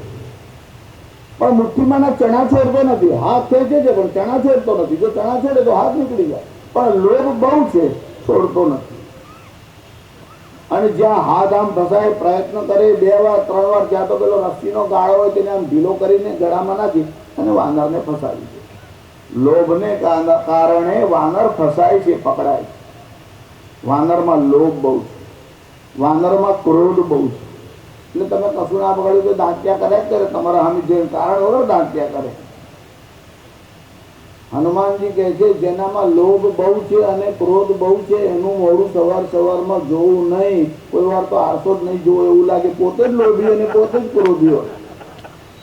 જો એવો માણસ સવારે દેખાય તો તે દાડે ભોજન મળે નહીં. કે પ્રાત લેજો નામ હમારા, પ્રાત લેજો નામ હમારા, તાહિન તાહિન મિલે આહારા, દિન તાહિન મિલે આહારા. હનુમાનજી પોતાનો પરિચય આપે છે, હું આવું છું છતાં રામજીએ મારા ઉપર કૃપા કરી, તારા ઉપર નહીં કરે.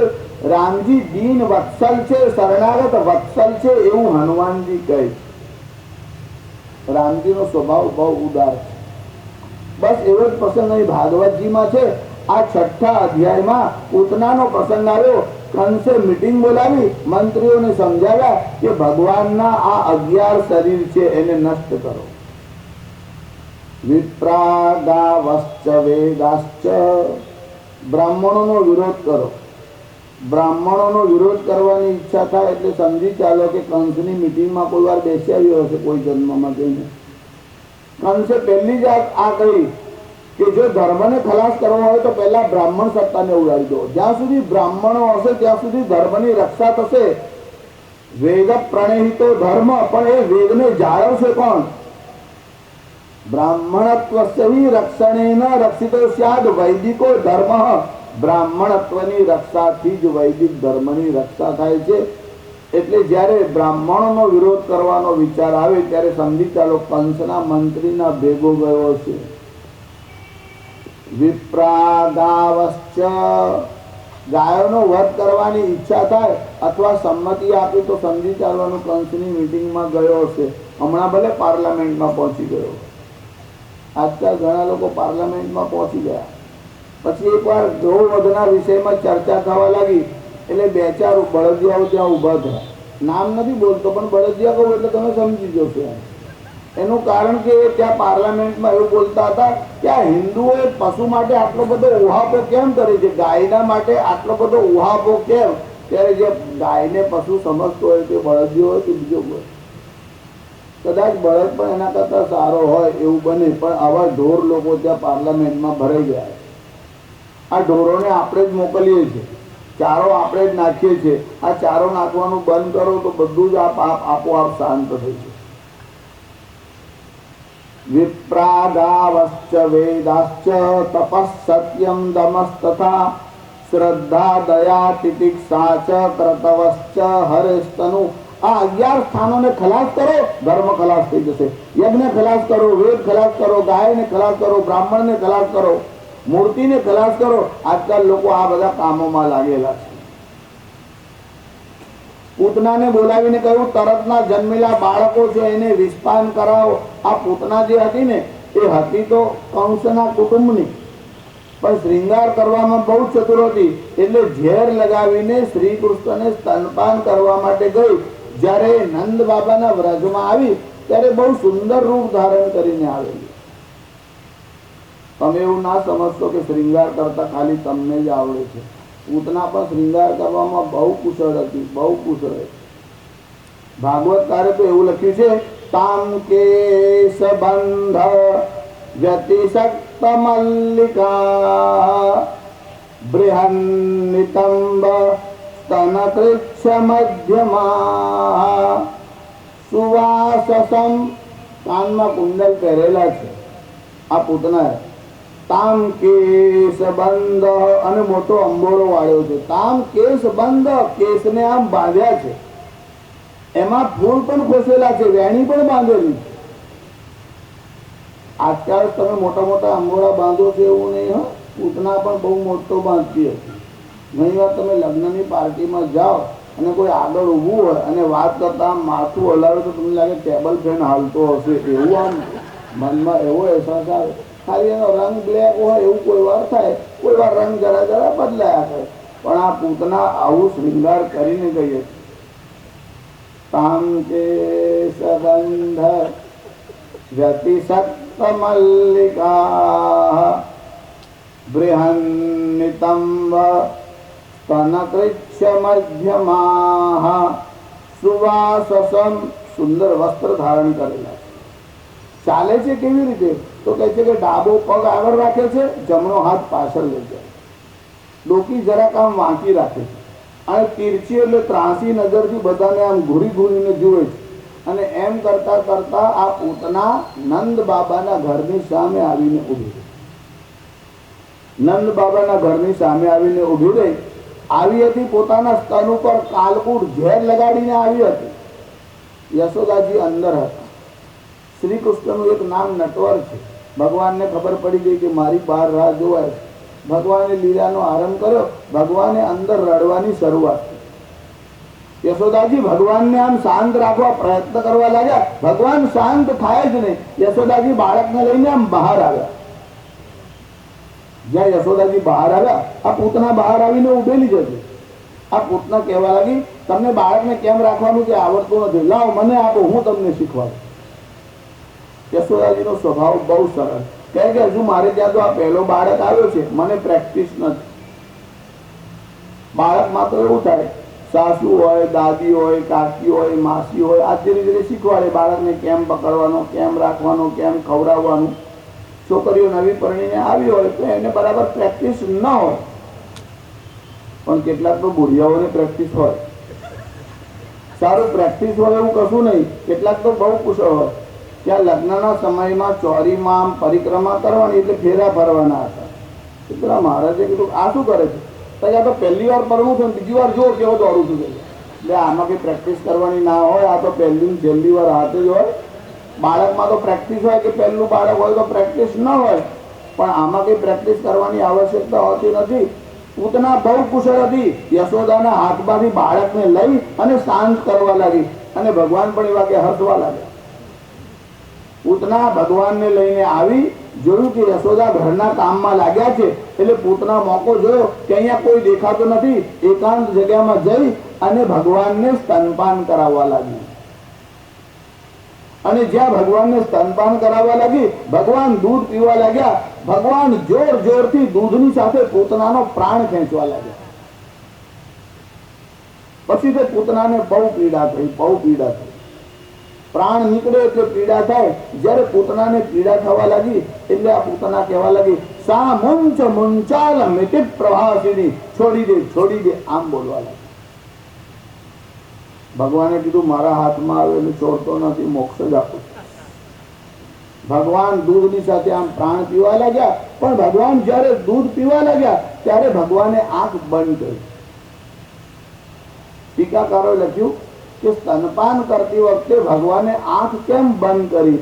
તો કહે છે ભગવાને આંખ બંધ કરી એનું કારણ એવું હતું કે ભગવાનના મનમાં વિચાર આવ્યો કે અહીંયા મથુરામાં નંદ બાબાના વ્રજમાં આવ્યો છું, લોકો મને માખણ મિશ્રી ખવડાવશે, ભાવતું ભાવતું ખવડાવશે. આ તો ઝેર ખવડાવવા આવી છે. તમને કોઈ ભાવતી વસ્તુ આપે તો પ્રસન્નતા થાય, ન ભાવે તો તમે પણ આમ મોઢું બગાડો છો. ભગવાને મોઢું પણ બગાડ્યું અને આંખ પણ બંધ કરી કે આ તો ઝેર પીવડાવવા આવી. એક બીજા ટીકાકાર કહે છે ના ના એવું નહીં, ભગવાને આંખ બંધ કરી તેમાં બીજું કારણ. ભગવાને આંખ એટલા માટે બંધ કરી કે ભગવાનને સમુદ્ર મંથનનો પ્રસંગ યાદ આવ્યો કે જ્યારે સમુદ્ર મંથન થયું અને એમાંથી હલાહલ ઝેર નીકળ્યું ત્યારે આ બધા દેવતાઓ ભગવાન શંકર પાસે ગયા અને પ્રાર્થના કરી કે આ ઝેર તમે પી જાઓ. અને દેવતાઓની પ્રાર્થનાથી ભગવાન શંકર ઝેર પી ગયા. એટલે ભગવાન શંકરને ઝેર પીવાની પ્રેક્ટિસ છે. આપણને પ્રેક્ટિસ છે ને, એટલે ભગવાન શંકરને યાદ કર્યા અને કહ્યું કે ઝેર ઝેર તમે પી જાઓ, દૂધ દૂધ હું પી જાઉં છું. એટલે ભગવાનને યાદ કરવા માટે આંખ બની છે. એક ત્રીજા ટીકાકાર કહે છે કે ના ના, એવું કારણ નથી, એમાં જુદું કારણ છે. એમાં કારણ એવું છે કે ભગવાનની જે આંખ છે ને, તે સૂર્ય અને ચંદ્ર એ ભગવાનની આંખ. સૂર્ય અને ચંદ્રના માલિક પરમાત્મા છે, શ્રી કૃષ્ણ. સૂર્ય અને ચંદ્રના મનમાં વિચાર આવ્યો કે મારા માલિકને ઝેર પીવડાવવા આવી, આનું મોઢું જોવું નથી. તમારે કોઈનું મોઢું ન જોવું હોય તો ઘરના દરવાજાને બારી બંધ કરી નાખો છો ને. એટલે સૂર્ય અને ચંદ્રે આ પલકોને આમ બંધ કરી કે મારે આનું મોઢું જોવું નથી. એક પાંચમા ટીકાકાર એવું લખે છે કે ના ના, એમાં એવું કારણ નથી. એમાં કારણ એવું છે, ભગવાન વિચાર કરવા લાગ્યા કે આ આવી છે તો મને ઝેર પીવડાવવા માટે, પણ મને ખોળામાં લીધો છે એટલે હું એને સદગતિ આપીશ. હવે ઝેર પીવડાવવા આવી એને જો સદગતિ આપીશ તો આ ગોપીઓ માખણ મિશ્રી ખવડાવશે, એમને કઈ ગતિ આપીશ, એવો વિચાર કરતા કરતા ભગવાને આંખ બંધ. એક છઠ્ઠા ટીકાકાર એવું લખે છે કે ના ના, એમાં એવું કારણ નથી. ભગવાને આંખ બંધ કરી તેનું કારણ એવું છે, ભગવાન વિચાર કરવા લાગ્યા કે આના એવા કયા ગ્રહ પડ્યા હશે કે એનો મારી સાથે મેળાપ થયો. એના ગ્રહ જાણવાની ઈચ્છાથી ભગવાને આંખ બંધ. સાતમા ટીકાકાર કહે છે ના ના, એમાં એવું કારણ નથી. ભગવાને એવો વિચાર કર્યો કે આને ગયા જન્મમાં કયું કર્મ કર્યું અથવા એનો પૂર્વજન્મ કયો હતો કે હું એના ખોળામાં ગયો. ભગવાને એનો પૂર્વજન્મ જોવાના માટે આંખ બંધ કરી. ત્યારે ભગવાનને દેખાયું કે જ્યારે ભગવાન વામન અવતાર લઈ અને બલિ રાજાના યજ્ઞમાં ગયા, ત્યારે આ બલિ રાજાની એક કન્યા, આ ભગવાન વામને અંદર પ્રવેશ કર્યો. ભગવાન વામન બટુકના સ્વરૂપમાં આવ્યા. એક તો સુંદર બ્રાહ્મણ, સંસ્કારી અને સાક્ષાત વિષ્ણુ જ આવેલા. એટલે બાળક એટલો બધો સુંદર કે આ બલિ રાજાની પત્નીના મનમાં વિચાર આવ્યો, પુત્રીના મનમાં વિચાર આવ્યો, આ બાળક બહુ સુંદર છે, બહુ સુંદર છે, આને હું ગોદમાં લઈને રમાડું તો, એવો ભાવ એના મનમાં આવ્યો. એટલે બાળકને જોયા પછી એના મનમાં એકદમ વાત્સલ્ય ભાવ આવ્યો. પુત્રને રમાડવાની ઈચ્છા થઈ.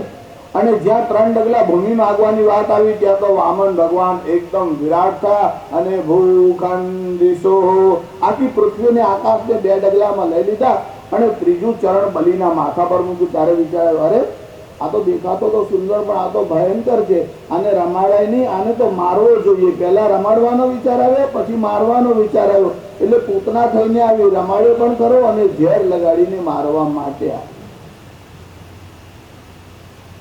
ટીકાકારો ભાગવતના દશમસ્કંદની વ્યાખ્યામાં એટલા બધા મસ્ત થયા છે. બધા જુદી જુદી ઉત્પ્રેક્ષાઓ કરી છે કે આ કારણ હશે, આ કારણ હશે.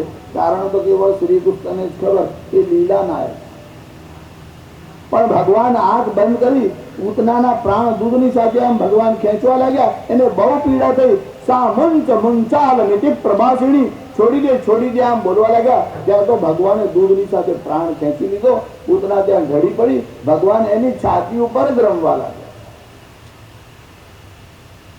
જો જ્યારે ભગવાને પૂતનાનો પ્રાણ લીધો ત્યારે નંદ બાબા વ્રજમાં નહોતા. નંદ બાબા મથુરા ગયા હતા. કેમ ગયા હતા? ભાગવતકાર લખે છે કે કંસનો વાર્ષિક ટેક્સ આપવાના માટે નંદ બાબા બહાર ગયા હતા. નંદ એ જીવ છે, પૂતના એ વાસના છે, અને ગોકુળ જે છે તે આ શરીર છે. જીવ જ્યારે બાહ્ય કામ કરવા લાગે, એટલે બાહ્યેન્દ્રિય તરફ ઢળવા લાગે, એટલે બહારની તરફ દૃષ્ટિ રાખે, અંતર્મુખ દૃષ્ટિ છોડી દે, ત્યારે પૂતનાનો પ્રવેશ થાય. આ પૂતના 14ના દિવસે આવી. ભગવાનનું પ્રાગટ્ય અષ્ટમીના 8મના દિવસે થયું અને પૂતના 14ના દિવસે આવી. આ પૂતના એટલે વાસના 14 ઠેકાણે રહેલી છે એવું સમજાવવા માટે ચતુર્દશીનો દિવસ પસંદ કર્યો. 5 જ્ઞાનેન્દ્રિય, 5 કર્મેન્દ્રિય, મન, બુદ્ધિ, ચિત્ત અને અહંકાર, આ 14 ઠેકાણે વાસના રહેલી છે. પૂતના શબ્દનો અર્થ શું થાય? તમે લોકો વિષ્ણુ સહસ્ત્ર નામનો પાઠ કોઈ વાર કરો છો? એમાં ભગવાનના 1000 નામ આવે છે. એમાં ભગવાનનું એક નામ શું આવે છે? પૂતાત્મા પરમાત્મા ચ મુક્તાનામ પરમામ ગતિ. પૂતાત્મા એટલે પવિત્ર આત્મા અને પૂતના એટલે જે પવિત્ર નથી તે વાસના અપવિત્ર છે. વાસના 14 ઠેકાણે રહેલી છે. શ્રી કૃષ્ણનું ધ્યાન ધરે તો જ વાસનાનો નાશ થઈ શકે છે. અન્યથા વાસના તો મોટા મોટા તપસ્વીઓને પણ પીડા. જ્યારે પૂતનાનો પ્રાણ ભગવાને લઈ લીધો, અહીંયા નંદ બાબા ટેક્સ આપવા માટે કંસને ત્યાં આવ્યા હતા. ત્યારે એમનો જે મેળાપ છે તે વસુદેવની સાથે છે. વસુદેવ અને નંદમાં આપસમાં બહુ મૈત્રી છે. નંદ બાબાને ખબર હતી કે વસુદેવ દેવકીને કારાગૃહમાં નાખ્યા અને એમના 6 બાળકને કંસે મારી નાખ્યા, એટલે સમાચાર જાણવા માટે પૂછે છે. અહો તે દેવકી પુત્રા કંસેન બહવો હતા. જો ઘણીવાર તમે પત્ર લખવા બેસો પછી ભૂલ થઈ જાય એટલે લોકો આમ ચેક કરે. કોઈ વાર તો પત્રમાં થઈ જાય ને કોઈ વાર તો નેતાઓ બોલવા લાગે ને, ભાષણ કરવા લાગે ને, પછી પહેલા બોલી જાય, પછી કોઈ વિરોધ કરે એટલે કે હું મારા શબ્દો પાછા ખેંચું છું. તારે પહેલા ભાન રાખ્યું હોય તો બોલ્યા પછી કે શબ્દો પાછા ખેંચું છું અને લખ્યા પછી આમ ચેક કરે. આ વસુદેવ અને નંદ બાબાનો સમાગમ થયો. નંદ બાબા પૂછે છે કે અહો તે દેવકી પુત્રા કંસેન બહવો હતા. આટલું બોલતા બોલતા તો નંદ બાબાને યાદ આવ્યું કે કંસના ગુપ્તચરો ચારે બાજુ ફરે છે અને એમને સમાચાર કેવા પૂછ્યા કે કંસેન બહવો હતા. કંસે તમારા ઘણા બધા છોકરાઓને મારી નાખ્યા. જો એમને શું બોલવું જોઈતું હતું? સર્વે હતા, બધા મારી નાખ્યા, એટલે હવે કોઈ રહ્યો નથી. નહીં તો હજુ શ્રી કૃષ્ણ બચી ગયા છે એને શોધવાના અને મારવાના એવો વિચાર આવે. પણ નંદ બાબા બોલી તો ગયા સાચું જ, સત્ય બોલવાનો સ્વભાવ હતો, એટલે આવું બોલી ગયા કે અહો તે દેવકી પુત્રા કંસેન બહવો હતા. એક જ ક્ષણમાં વિચાર આવ્યો કદાચ કોઈ ગુપ્તચર આજુબાજુમાં હશે તો, અને તરત બીજું વાક્ય બોલ્યા. એકા વશિષ્ઠા કન્યા સાપી દિવંગતા. અરે રે, એક કન્યા બચી હતી એ પણ જતી રહી, એટલે હવે કોઈ બચ્યું હોય એવું ગુપ્તચરોના મનમાં ન થાય. નંદ બાબા બહુ કુશળ છે, બહુ બુદ્ધિમાન છે. વસુદેવને મળ્યા. એક બગીચામાં ઉદ્યાનમાં તેમનો સમાગમ થયો. પછી ત્યાંથી પાછા આવ્યા. ત્યાં સુધીમાં અહીંયા પૂતનાનું મરણ થયું હતું.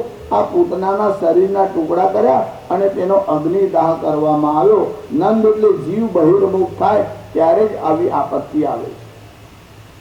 આ 6થા અધ્યાયમાં પૂતનાનો ઉદ્ધાર કર્યો એની કથા આવી. પરમાત્મા શ્રી કૃષ્ણનો સ્વભાવ કેવો છે? અહો બકીયમ સ્તનકાલકૂટમ જિઘાંસયાપાયદપ્ય સાધ્વી લેભે ગતિમ ધાતૃચ્યુતામ તતોન્યમ કં વા દયાલુમ શરણમ વ્રજેમ. અહો બકીયમ. જો આ પૂતના હતી ને બહુ રૂપાળી હતી, બહુ રૂપાળી હતી. આજકાલ કોઈ છોકરો આમ નાનો હોય અને તમે રમાડો ત્યારે બોલો છો ને એ બકા, એ બકા. છોકરી હતો એ બકી, એવું કેમ બોલો છો? બક એટલે બગલો. અને કોઈનું વસ્ત્ર બહુ વ્હાઈટ હોય તો કે બગલાની પાંખ જેવું છે, ત્યારે બગલા જેવો રૂપાળો હોય તો કે બકો, અને બગલા જેવી રૂપાળી હોય તો કે બકી. એના ઉપર જે આ બકો અને બકી શબ્દ આવ્યા, કોઈ બહુ બક બક કરતી હોય તો એ કે બકી, બહુ બકે છે એટલા માટે કે બકી. અહીંયા વેદવ્યાસ લખે છે અહો બકીયમ સ્તનકાલકૂટમ. રૂપાળી તો હતી પૂતના, એ હંસી કહી શકાય, પણ વેદવ્યાસે બગલી લખી. બગલા અને હંસમાં ભેદ. હંસ શ્વેત બક શ્વેત. હંસ પણ સફેદ હોય છે, બગલો પણ સફેદ હોય છે. કોઈ ભેદો બક હંસ, પણ બગલા અને હંસમાં ભેદ શું? તો કહે છે નિરક્ષીર પરીક્ષાયામ હંસો હંસ બકો બક. આ બગલો જે હોય છે એ ઠગ હોય છે, એટલે ધોળા કપડા પહેરે છે એટલે બધા સાત્વિક વૃત્તિ વાળા છે એવું માનવાનું કઈ નહીં. મોટા મોટા પહાડ પર જઈને ધોળા બગલાને પાંખ જેવા કપડા પહેરે છે અને લોકોને ગેરમાર્ગે દોરે છે. આવા ઘણા બધા સંપ્રદાયો થયા છે. આ બધા બગલી જેવા છે, આ બધા પૂતનાની બહેનો છે. આ પૂતના કેવી છે? સુંદર શ્રૃંગાર ધારણ કરીને આવી. અહો બકીયમ स्तनकालकूटं जिघांसयापाययदप्य साध्वी यदि अपि असाध्वी देखाय છે સાધ્વી જેવી સાધ્વી સ્ત્રીઓ પણ સફેદ કપડા પહેરે છે આ પૂતના સફેદ કપડા પહેરીને આવી દેખાતી હતી સાધ્વી જેવી યદપ્ય સાધ્વી પણ છે અસાધ્વી ભગવાનને મારવાની ઈચ્છાથી આવી પણ ભગવાનનો સ્વભાવ કેવો છે કે મને ખોળામાં લીધો છે અને સ્તનપાન કરાવવા માટે આવી છે તો ભગવાને પૂતનાને પણ સદગતિ આપી લેભે ગતિમ ધા ત્રિચુતામ તપોન્યમ તમ વા દયાલુમ શરણમ વ્રજેમ હલાહલ પિલાને चली पूतना पिलाने चली पूतना गति धात्री सीधे भी तूने उसे गति भाग्य से देवी तूने उसे ऐसे दयालु कृपालु प्रभु तुम्हें छोड़ किसकी शरण में गहो नंद निकेतन में नाचे है गो नंद निकेतन में नाचे है गो वही है परब्रह्म वेदांत का नंद निकेतन में नाचे है गो ભગવાને પૂતનાને સદગતિ આપી આ છઠ્ઠા અધ્યાયમાં પૂતનાની સદગતિનો પ્રસંગ આવ્યો પછી શકટ તૃણને નામકરણ શકટાસુરનો ભગવાનને વધ કર્યો ભગવાનના જન્મના નક્ષત્રનો દિવસ હતો અને યશોદાએ ભગવાનને ગાડાના નીચે રાખ્યા હતા અતિથિને ઘરમાં બોલાવ્યા અને ભગવાન માટે જગ્યા નહોતી એટલે ગાડાની નીચે ભગવાનનું પારણું આમ બાંધી દીધું ભગવાને પણ ખેલ એવો કર્યો કે આમ ચરણ આમ બહાર કાઢ્યો પગ આમ ઊંચો કર્યો ગાડાના ઉપર દહીં અને માખણની બધી ગોળીઓ ભરીને મૂકી હતી આખું ગાડું ભગવાને ઉલટાવ્યું બધું જ આમ ધડીને નીચે પડ્યું બધાને આશ્ચર્ય થયું બધાના મનમાં ભય થયો નંદ બાબાને થયું આટલો મોટો અકસ્માત થયો મારો બાળક બચી ગયો મારો બાળક બચી ગયો અરે આ તો કાલ કાલ કો બ્રહ્મ બ્રહ્મ કો આ તો કાળનો પણ કાળ છે એને કોણ મારશે પણ નંદ બાબાના મનમાં એવો ભાવ છે કે આ મારો બાળક છે યશોદાજી પણ ગભરાયા દોડતા દોડતા આવ્યા આ બાળકની નજર ઉતારી કે આને કોઈની નજર લાગી અરે જેના નામથી આખા દેશની નજર જતી રહે એને કાંઈ નજર લાગે ખરી પણ એમના મનમાં એવો ભાવ છે કે એમને નજર લાગી છે એટલે ગાયની પાસે લઈ ગયા ગાયની પૂંછ હતી ને ત્યાં ભગવાનના ઉપરથી આમ ફેરવી અને ગાયની પૂંછ વડે ભગવાનની નજર ઉતારી ગોમૂત્રેણ સ્નાપયિત્વા ગોમૂત્ર અને ગોબર વડે ભગવાનને સ્નાન કરાય આ 10મા સ્કંદના 6થા અધ્યાયના 22 થી 29 જે શ્લોક છે એ બાળકોની રક્ષા માટેનું કવચ છે નાના બાળકોને બહુ આપત્તિ થતી હોય કોઈ પ્રકારની બીમારી સતાવતી હોય તો તમે આ શ્લોકોનું સ્મરણ કરો ને તો બાળકોની ગમે તેવી બીમારી હોય તો પણ એનો નાશ થાય અહીંયા એક પ્રસિદ્ધ ગામ છે સિદ્ધપુર પાટણ તમે લોકોએ નામ સાંભળ્યું હશે ગુજરાતમાં બહુ વર્ષો પહેલા અમે ત્યાં કથા કરવા માટે ગયા બધા કથા સાંભળવા આવે એટલે એક બેનના મનમાં એમ કે મહારાજથી દોરા ધાગા તાવીજ માદડિયા કરતા હોય તો આ છોકરું બહુ રડે છે તો મહારાજ પાસે જઈએ એટલે બાળકને લઈને આવ્યા કે મહારાજ કંઈ માદડિયું બનાવી આપો મેં કીધું કેમ બેન કે આ બાળક છે ને બહુ રડે છે બહુ રડે છે ડૉક્ટરને બતાવ્યું દવા કરાવી પણ શાંત થતો જ નથી બહુ રડે એમના પતિને લઈને આવ્યા બંને જણા આવ્યા એટલે મેં એમના પતિના તરફ જોઈને કીધું કે આજથી 5-6 મહિના પહેલા તમે કોઈ અંગ્રેજી ફિલ્મ જોવા ગયેલા એટલે હા એક અંગ્રેજી ફિલ્મ ડ્રાકુલાની એક હોરર ફિલ્મ આવી સ્ત્રી જ્યારે પ્રેગ્નન્ટ અવસ્થામાં હોય અને કોઈ ભયાનક દૃશ્ય જોવે તો એના મન ઉપર એનો પ્રભાવ થાય તે બાળકના ઉપર પણ એનો પ્રભાવ થાય તો એના મનમાં એમ કે મહારાજ જ્યોતિષી છે એમને ખબર પડી ગઈ આપણે કયું પિક્ચર જોયું છે મહારાજ તમે કેવી રીતે ખબર પડી કે અમે આ ડ્રાકુલા જોવા ગયા હતા મેં કીધું બેન તમારી પાછળની સીટમાં હું બેઠો એટલે પછી તો આમ જોવા લાગે એમને એમ કે કદાચ મહારાજને ટાઈમ મળે કદાચ આવ્યા પણ હોય શક્ય હોય એમ કે મેં તો આમ જ ગપ્પુ મારી તો પેલા આંધળાના ઢેફા જેવું આ તો તીર લાગી ગયું એટલે એમને એમ કે આ કોઈ જ્યોતિષના ચમત્કારથી કહી દીધું. એમાં જ્યોતિષની જરૂર નથી. આયુર્વેદ શાસ્ત્ર એવું કહે છે કે સ્ત્રી જ્યારે સગર્ભાવસ્થામાં હોય ત્યારે ભયાનક દૃશ્ય જોવા નહીં, અને જોવે તો એ બાળકના ઉપર એવો પ્રભાવ થાય કે રડ્યા જ કરે. અને એનો ટાઈમ નક્કી, બધાનો સુવાનો ટાઈમ થાય, ઘરના લોકો જમી પરવારીને 8:30 પોણા 9 ઉઠે એટલે 9 ને 7 મિનિટે આનો રેડિયો શરૂ થઈ જાય. હા, જોરથી શરૂ થાય ને બધા જ લોકો ઘરના ભેગા થાય, શાંત કરે પણ થાય જ નહીં. 1 કલાક મિનિમમ ચાલે. આ તમને ભાગવતજીના 10મા સ્કંદના 6થા અધ્યાયમાં બાળકોને શાંત રાખવાના ઉપાય કયા છે તે કહું છું. કે બાળક રડતો હોય તો તમારે કયો મંત્ર બોલવાનો? ક્રીડંતમ પાતુ ગોવિંદ, શયાનમ પાતુ માધવ. છોકરો રમવા માટે બહાર જાય અને ગબડી પડે, માથામાં વાગે, અથડાય તો ક્રીડંતમ પાતુ ગોવિંદ, રમવા જાય ત્યારે ગોવિંદ ભગવાન એની રક્ષા કરો. અને શયાનમ પાતુ માધવ, સુવા માટે જાય ત્યારે માધવ ભગવાન એની રક્ષા કરો.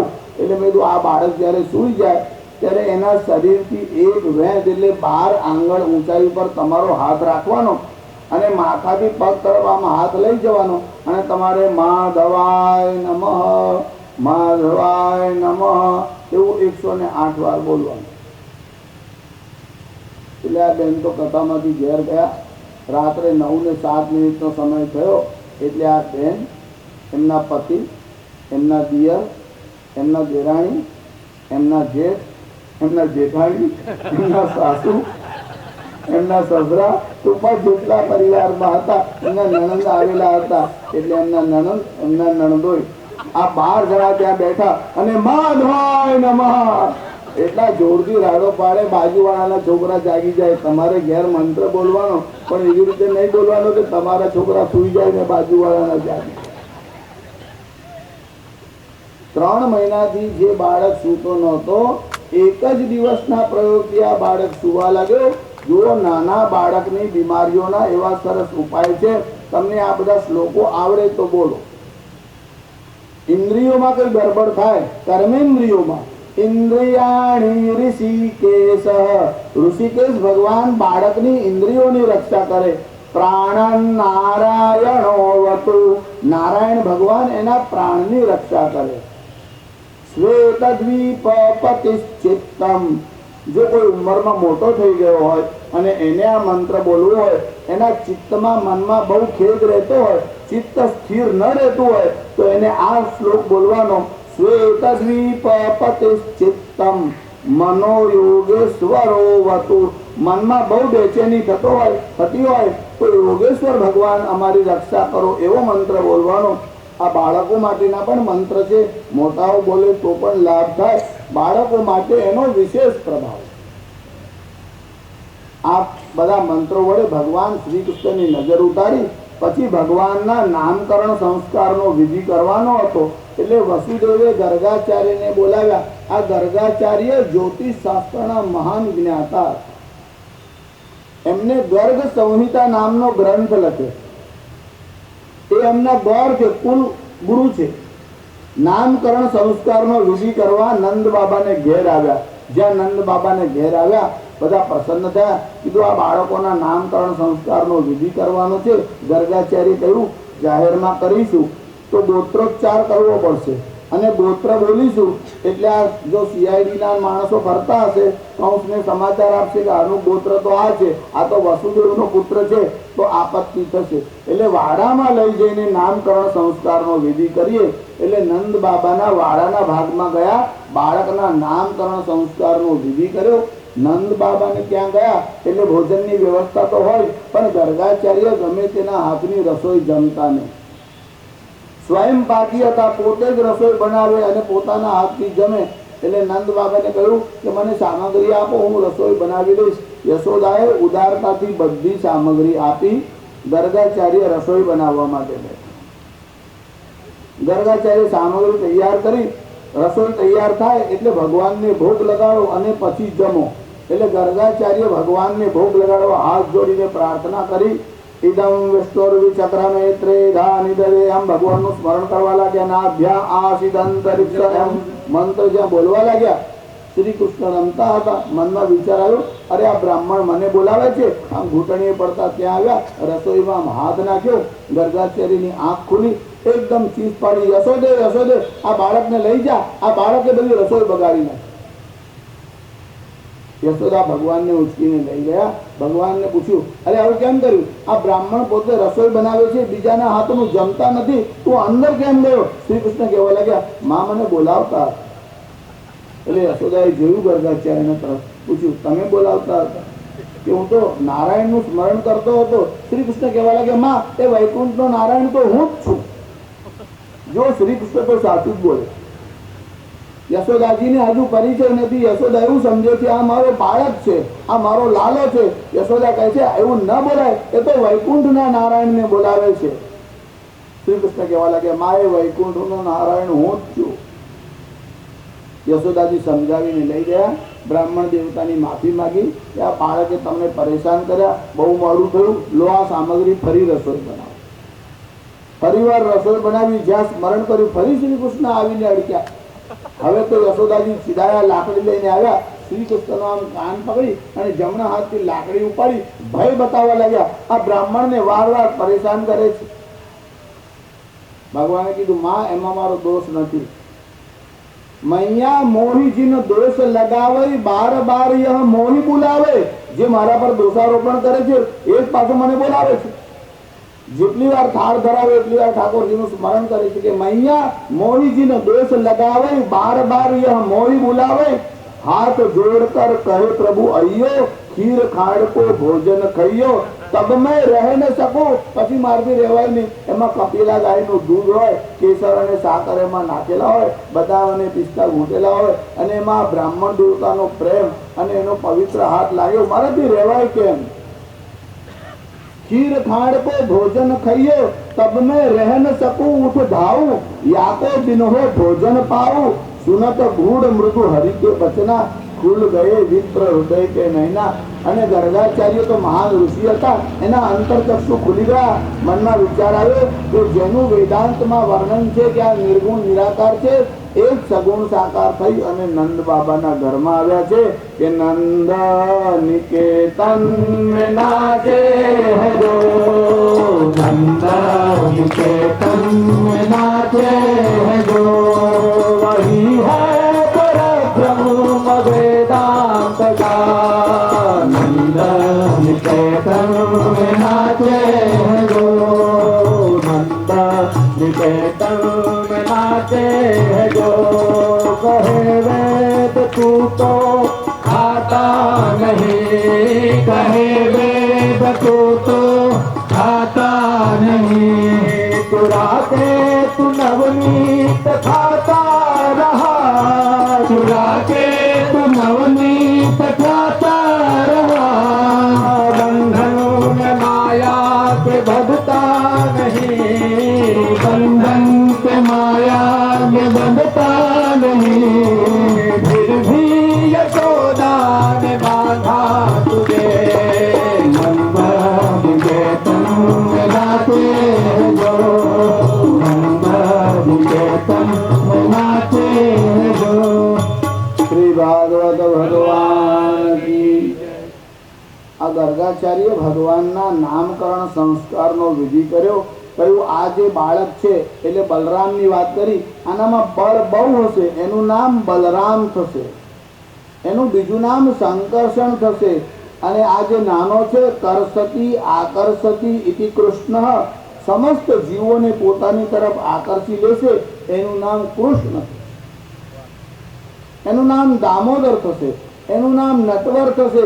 અરે એના એટલા બધા નામ થશે, એનું નામ લેતા લેતા બધા થાકી જશે, એટલા બધા એના નામ. એનું નામ દામોદર થશે, લક્ષ્મીના પતિ થશે એટલે એનું નામ માધવ થશે, અભિષેક થશે પછી એનું નામ ગોવિંદ થશે. આ તમારા બાળકના બહુ નામો છે. નામકરણ સંસ્કારનો વિધિ કરવામાં આવ્યો. પછી એકવાર યશોદાજી દધી મંથન કરવા લાગ્યા, એટલે દહીં વલોવાના માટે બેઠા. નંદ બાબાના ઘેરે ગાયો બહુ હતી, દહીં ભેગું થાય એટલે એમાંથી નવનીત માખણ બનાવવામાં આવે. યશોદાજી દધી મંથન કરવાને માટે બેઠા ત્યારે કેવા દેખાતા હતા એનું શબ્દ ચિત્ર વેદવ્યાસે લખ્યું.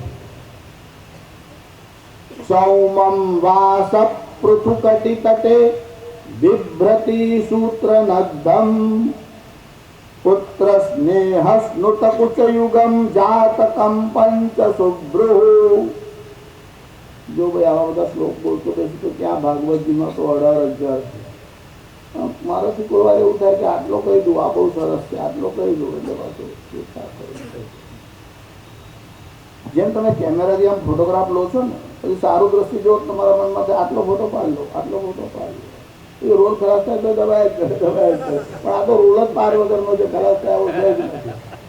બહુ વિશાળ છે ભાગવતજી, ગ્રંથથી વિશાળ છે. યશોદાજીએ સાડી પહેરેલી હતી કે ચાઇનીઝ સિલ્કની હતી. શાસ્ત્રીજી એવું તમે કહો છો કે ભાગવતજીમાં લખ્યું છે? ભાગવતજીમાં લખ્યું હોય તો જ કહેવાય ને. આટલા બધા બ્રાહ્મણો બેઠા છે, કોઈ સાક્ષી કરવા પૂછ્યા એમ મહારાજ બોલે એમાં છે કે નહીં? જો ભાઈ એમાં 9મો અધ્યાય જુઓ 10મા સ્કંદનો, એમાં પહેલા શ્લોકમાં લખ્યું છે ને સૌમમ વાસ, એની કોમેન્ટ્રી હોય તો જોજો. સૌમમ એટલે એકદમ મહનીય રેશમી વસ્ત્ર હોય. સૌમમ વાસ પૃથુકટી તટે બિભ્રતિ સૂત્ર નદ્ધમ. જ્યારે તમારે મંથન કરવા બેસવાનું હોય ત્યારે ઢીલા કપડાં પહેરાય નહીં, ટાઈટ પહેરવા પડે, નહીતર મંથન કરતા કરતા નીકળી જાય. એટલે બિભ્રતિ સૂત્ર નદ્ધમ. યશોદાજી આમ ટાઈટ વસ્ત્ર ધારણ કરેલા છે, ઉપર આમ ગાંઠ બાંધી દીધી છે. પુત્ર સ્નેહ, મંથન કરવા બેઠા ત્યારે ખૂણામાં શ્રી કૃષ્ણ બેઠેલા છે અને પુત્ર ઉપરના સ્નેહને કારણે પુત્ર સ્નેહ સ્નુત કુચયુગમ, એમના વક્ષમાંથી દૂધ ધીરે ધીરે આવવા લાગ્યું. જાતકમ પંચ શુભ્રુ, બધી મંથન કરવું તો આમ થોડું થાય, પૂરું શરીર આમ હાલે એવી રીતે મંથન થાય. જાતકમ પંચ શુભ્રુ રજ્વા કર્ષ, રજ્જુ એટલે દોરડી, એને આમ ખેંચવા લાગ્યા. રજ્વા કર્ષ શ્રમ ભુજ ચલક, વારંવાર ખેંચવાને કારણે ભુજાઓમાં શ્રમ થયો એટલે પસીનો આવ્યો અને પસીનાની બૂંદ અહીંયા હડકતી પાસે આવીને અટકી ગઈ. જાતકમ પંચ શુભ્રુ કબર વિગલન, એમને જે અંબોડો વાળ્યો હતો ત્યાં મંથન કરતા કરતા એમાંથી ફૂલ બધા નીચે ખરવા લાગ્યા. એક એક શબ્દ ચિત્ર વેદવ્યાસે એવું લખ્યું છે. એકદા ગૃહદાસીસુ યશોદાનંદ ગેહિની કર્માંતર નિયુક્તાસુ નિર્મમંથ સ્વયં દધી. જાતે મંથન કરવાના માટે બેઠા અને શ્રી કૃષ્ણના તરફ જોયું. જો સૂર્યોદયનો સમય હતો, નંદ બાબાનો પેલેસ બહુ મોટો, એમાં પણ મંથન કરવાનો એક વિશાળ ઓરડો હતો. તેમાં યશોદાજી હતા, રેશમી વસ્ત્ર પહેરેલા, સુંદર ચૂડીઓ, હાથી દાંતના કંગન પહેરેલા, એના ઉપર ડાયમંડ લગાડેલા હતા, મંથન કરતા હતા. સૂર્યોદયનો સમય, વહેલી સવારે સૂર્યની કિરણો અંદર આવી, તે કંગનમાં જે ડાયમંડ લગાડેલા હતા એના ઉપર સૂર્યની કિરણો પડી, એનાથી રિફ્લેક્શન થયું અને આમ હાથ હલાવતા હતા એટલે આખો ઓરડો રત્નોથી આમ ઝગમગાતો હોય એવો પ્રકાશમાન થવા લાગ્યો. સમય કેવો હતો? સૂર્યોદય. રસખાન લખે છે કે ભોરહી ભાનો ઉદય કે સમય ઉઠી તક્ર બિલોકત નંદ કી રાની. ભોરહી ભાનો ઉદય કે સમય ઉઠી તક્ર બિલોકત નંદ કી રાની. સરસ ખાન ચહે મન મોહન જાઈ ગયો જશોદા કી મથાની. देखत ही दधि दुग्न भयो और शेष सताने रमा अकुलानी. इंद्रानंद भयो पिछले कृत सूर्य हसे गिरिजा बेलखानी. के भोरे भानु उदय के समय, सूर्यना उदयना समय ઉઠી તક્ર બિલોકત નંદ કી રાણી. આ નંદના મહારાણી યશોદાજી જ્યાં મંથન કરવા ગયા, ભગવાન શ્રી કૃષ્ણને સ્તનપાનની ઈચ્છા થઈ એટલે ઘૂંટણીએ પડતા પડતા યશોદાજીની પાસે આવ્યા. એક હાથથી યશોદાજીનો આમ છેડો પકડ્યો વસ્ત્રનો અને આમ ઊભા થવા ગયા, બીજા હાથથી આમ જમીનના ઉપર ટેકો લીધો. ભગવાન બહાર રમતા રમતા આવ્યા, એટલે માટીમાં રમતા રમતા આવ્યા, એટલે એના હાથમાં બધી માટી લાગેલી હતી. તે યશોદાજીના રેશમી વસ્ત્ર ઉપર એનું નિશાન થયું.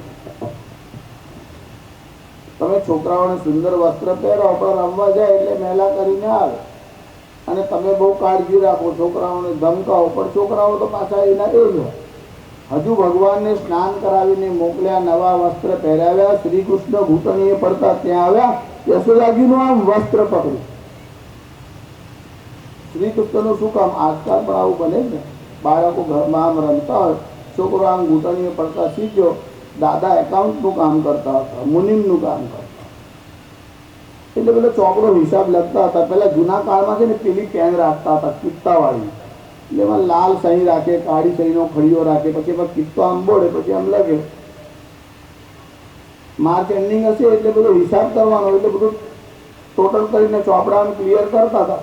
એટલે 8 ને 7 15 ને 5 20 ને 4 24 ને 6 30 ને 2 32 ને 8 40 ને 4 44 બધું એમનું ટોટલ આમ ચાલતું. પછી આમ પેલો પાછો કિસ્સો આમ બોલે, એટલે આમ છોકરો ઘૂંટણીએ પડતો પડતો આવ્યો. દાદાનું ધ્યાન બરાબર પેલા ચોપડામાં, ખાતા વહીમાં.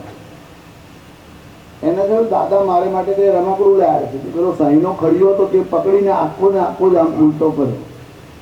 દાદાનું ધ્યાન હતું ને, એને ખડીયો આખો ઉલટો કર્યો, અને પછી બંને હાથ બરાબર આમ છપછપાવા લાગ્યા પેલાને. પછી એકદમ દાદા ઉપર વાલ આવ્યો, એટલે દાદા નવો જબ્બો દિવાળીમાં સીવડાવી લાગ્યા. એના ઉપર આમ એક હાથ મૂકી, અને જ્યાં ઊભો થવા જાય ત્યાં તો લાગે કે ચુનાવ ચિહ્ન હોય, પેલો પંજો લગાવ્યો હોય એવો દાદાના જબ્બા ઉપર આમ લાગ્યું. અને જ્યાં દાદાએ ચુનાવ ચિહ્ન જોયું, એકદમ ચીજ પડી. અરે ઘરમાં બધા છે, ક્યાં મરી ગયા?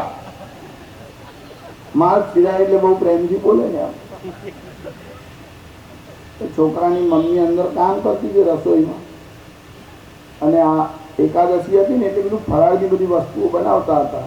એટલે સાબુદાણાની ખીચડી છે, મોરીઓ છે, પેલા વેફર હતું ત્યાં તરતા. ને બહાર આમ બૂમ પાડી, એમના ઘરવાળા પણ આમ બાજુમાં બેઠેલા, અને આ ઝાડો લઈને આમ બહાર આવ્યા. બહાર આવીને એમના ઘરવાળાની સામે આવીને ઉભા રહ્યા.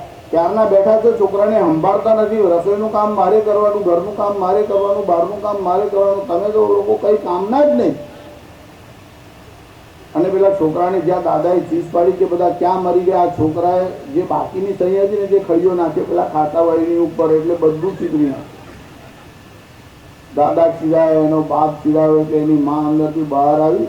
ઝાડો લઈને તો ભૂલથી જ આવી ગયા, તો કરતા થયું, એટલે બાકી કોઈ ઈરાદાપૂર્વક લાવેલા નહીં. આમ અજાણતા એમના હાથમાં રહી ગયેલું.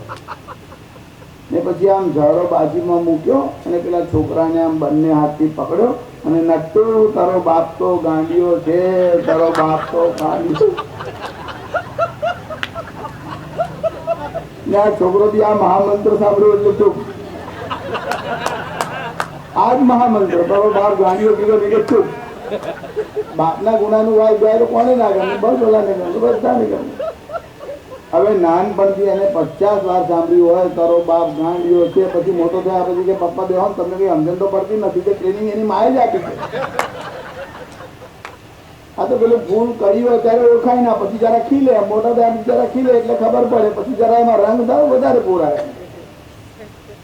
ભગવાન શ્રી કૃષ્ણ ઘૂંટણીએ પડતા પડતા આવ્યા, બહાર ફરીને આવ્યા હતા. માટીવાળા હાથ હતા, યશોદાજીનો આમ વસ્ત્ર હતું તે પકડ્યું, અને આમ ઊભા થયા.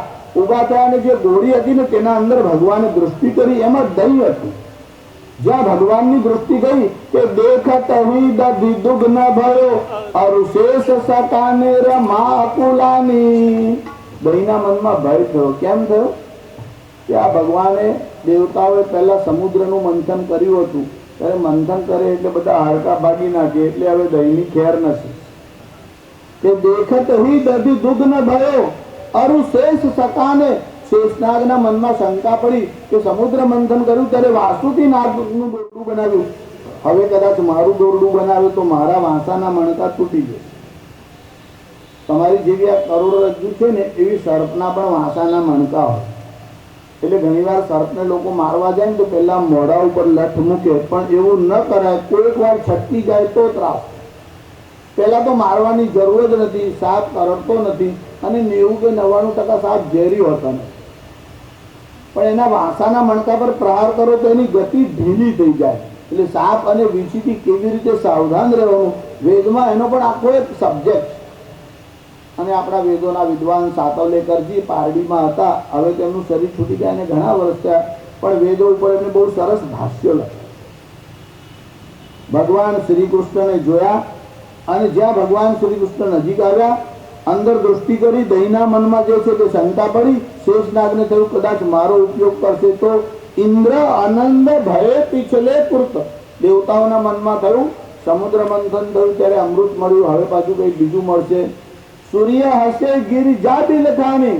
સૂર્યનારાયણ હસ્યા અને ગિરિજા એટલે પાર્વતીના મનમાં દુઃખ થયું. પાર્વતી એટલા માટે રડવા લાગ્યા કે આ દેવતાઓનો ભરોસો નહીં. પહેલા સમુદ્ર મંથન થયું અને ઝેર નીકળ્યું ત્યારે મારા ઘરવાળાને પાઈ દીધું. કોને ખબર હવે શું નીકળશે અને પાછા મારા ઘરવાળાને કઈ ઉપાધિમાં ના નાખે. એટલે ગિરિજા બિલખાની, પાર્વતીના મનમાં શોક. દધી મંથનનો પ્રસંગ બતાવ્યો. પછી યમલાર્જુનના મોક્ષની કથા આવી. વત્સ બકા અઘ બારે નાશ, વત્સાસુર બકાસુર અને અઘાસુર. સબકી બકાનુજ. આ જે બકાસુર છે એ પુતનાનો ભાઈ હતો. એ બગલાનું રૂપ લઈને આવે. બગલો એ દંભ છે. ભગવાન બગલાને એટલે દંભને ચીરી નાખે.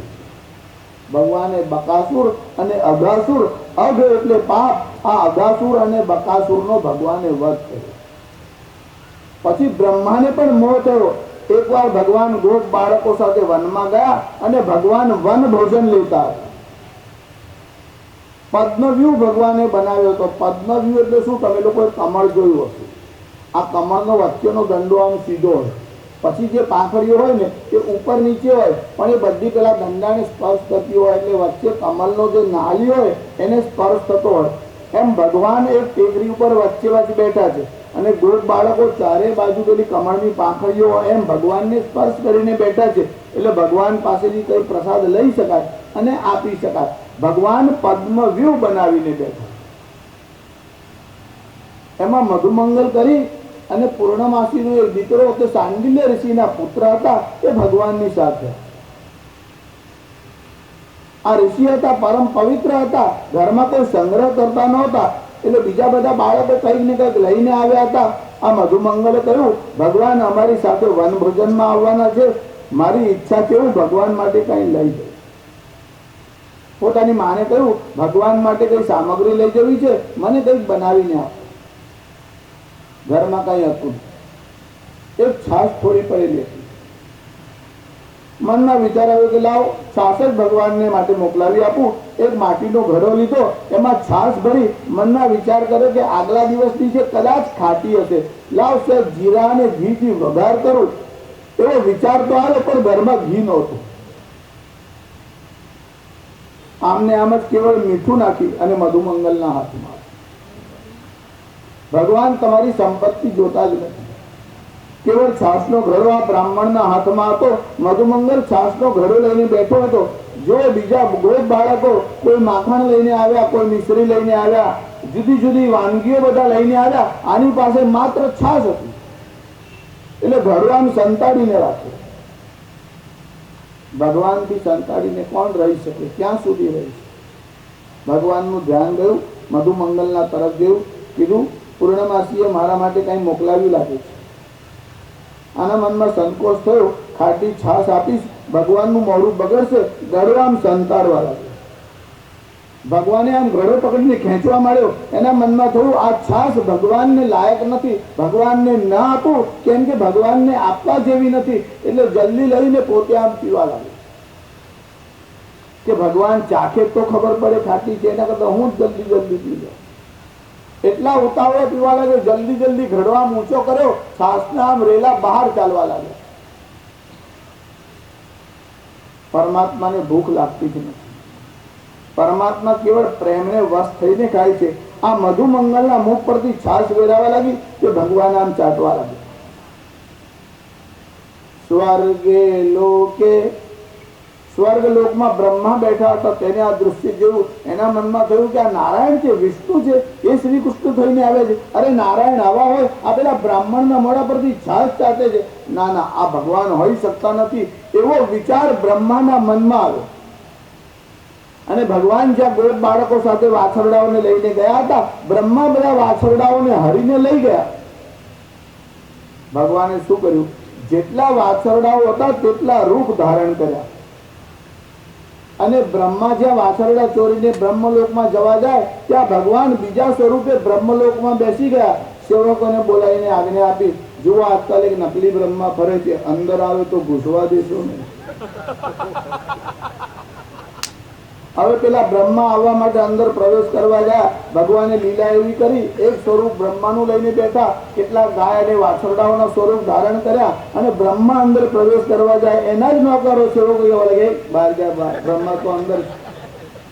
અરે હું બ્રહ્મા છું, હવે તને કયું પ્રમાણપત્ર આપું? હું જ બ્રહ્મા છું, હમણાં અંદર આવીશ તો સમજણ પડશે કે અંદર આવી તો જો કે બ્રહ્મા તો અંદર છે. અસલી બ્રહ્મા પરીક્ષા કરવા ગયા તો આવી સ્થિતિ થઈ, તો આબુ પેલા નકલી બ્રહ્માને એમના અનુયાયીઓ બેઠા છે તેનું શું છે? ભગવાનની પરીક્ષા કરવાનો વિચાર ન કરો. તમારું સામર્થ્ય ઓળખીને ચાલો. સામેવાળાને માપવા માટે જાઓ, પણ સામેવાળો કુશળ હોય તો તમે એને માંજવા જાઓ અને એ તમને આંજી નાખે. પછી તો બ્રહ્માને પોતાની ભૂલ સમજાઈ, બ્રહ્મા ભગવાનની સ્તુતિ કરવા લાગ્યા. બ્રહ્માએ બહુ સુંદર સ્તુતિ કરી. નૌમિડ્યતે ભ્રવપુતે તદિદંબરાય ગુંજાવતંસ પરિપિચ્છલ સન્મુખાય. કઈ કઈ સ્તુતિનો વિચાર કરીએ. ભાગવતજીમાં 10મ સ્કંદમાં 90 અધ્યાય છે. એમાં પૂર્વાર્ધ અને ઉત્તરાર્ધ એવા બે ભાગ. એમાં પૂર્વાર્ધમાં 49 અધ્યાય આવે અને ઉત્તરાર્ધમાં 41 અધ્યાય આવે. હજુ તો આપણે 14મા અધ્યાયમાં ફરીએ છીએ. આજે આપણે 55 અધ્યાય સુધી સાંજ સુધીમાં પહોંચવાનું. તમે બધા કાલે ઉતાવળા થયા હતા. આજે રૂકમિણી વિવાહ માટે બધા શ્રૃંગાર કરીને આવવાનો ને લગ્નમાં જવાનું, ભગવાનના લગ્નમાં જવાનું.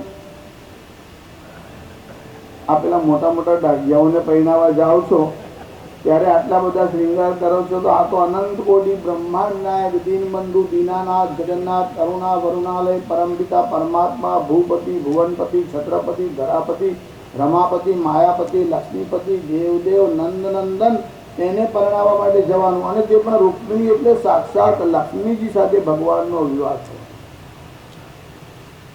જો એક પ્રસંગ એવો આવ્યો કે ધેનુકાસુર જે હતો, ગધેડાનું રૂપ લઈ બધાને ત્રાસ આપતો હતો. બલરામે તેનો વધ કર્યો અને પછી કાલી નાગના ઉપર ભગવાને કૃપા કરી. યમુનાજીના એક ધરામાં કાલી નાગ રહેતો હતો. એનું ઝેર એવું હતું કે કેવળ ઉચ્છ્વાસ છોડે તો ઉપરથી જે પક્ષીઓ ઉડતા હોય તે પણ ત્યાં આગળ પડવા લાગે.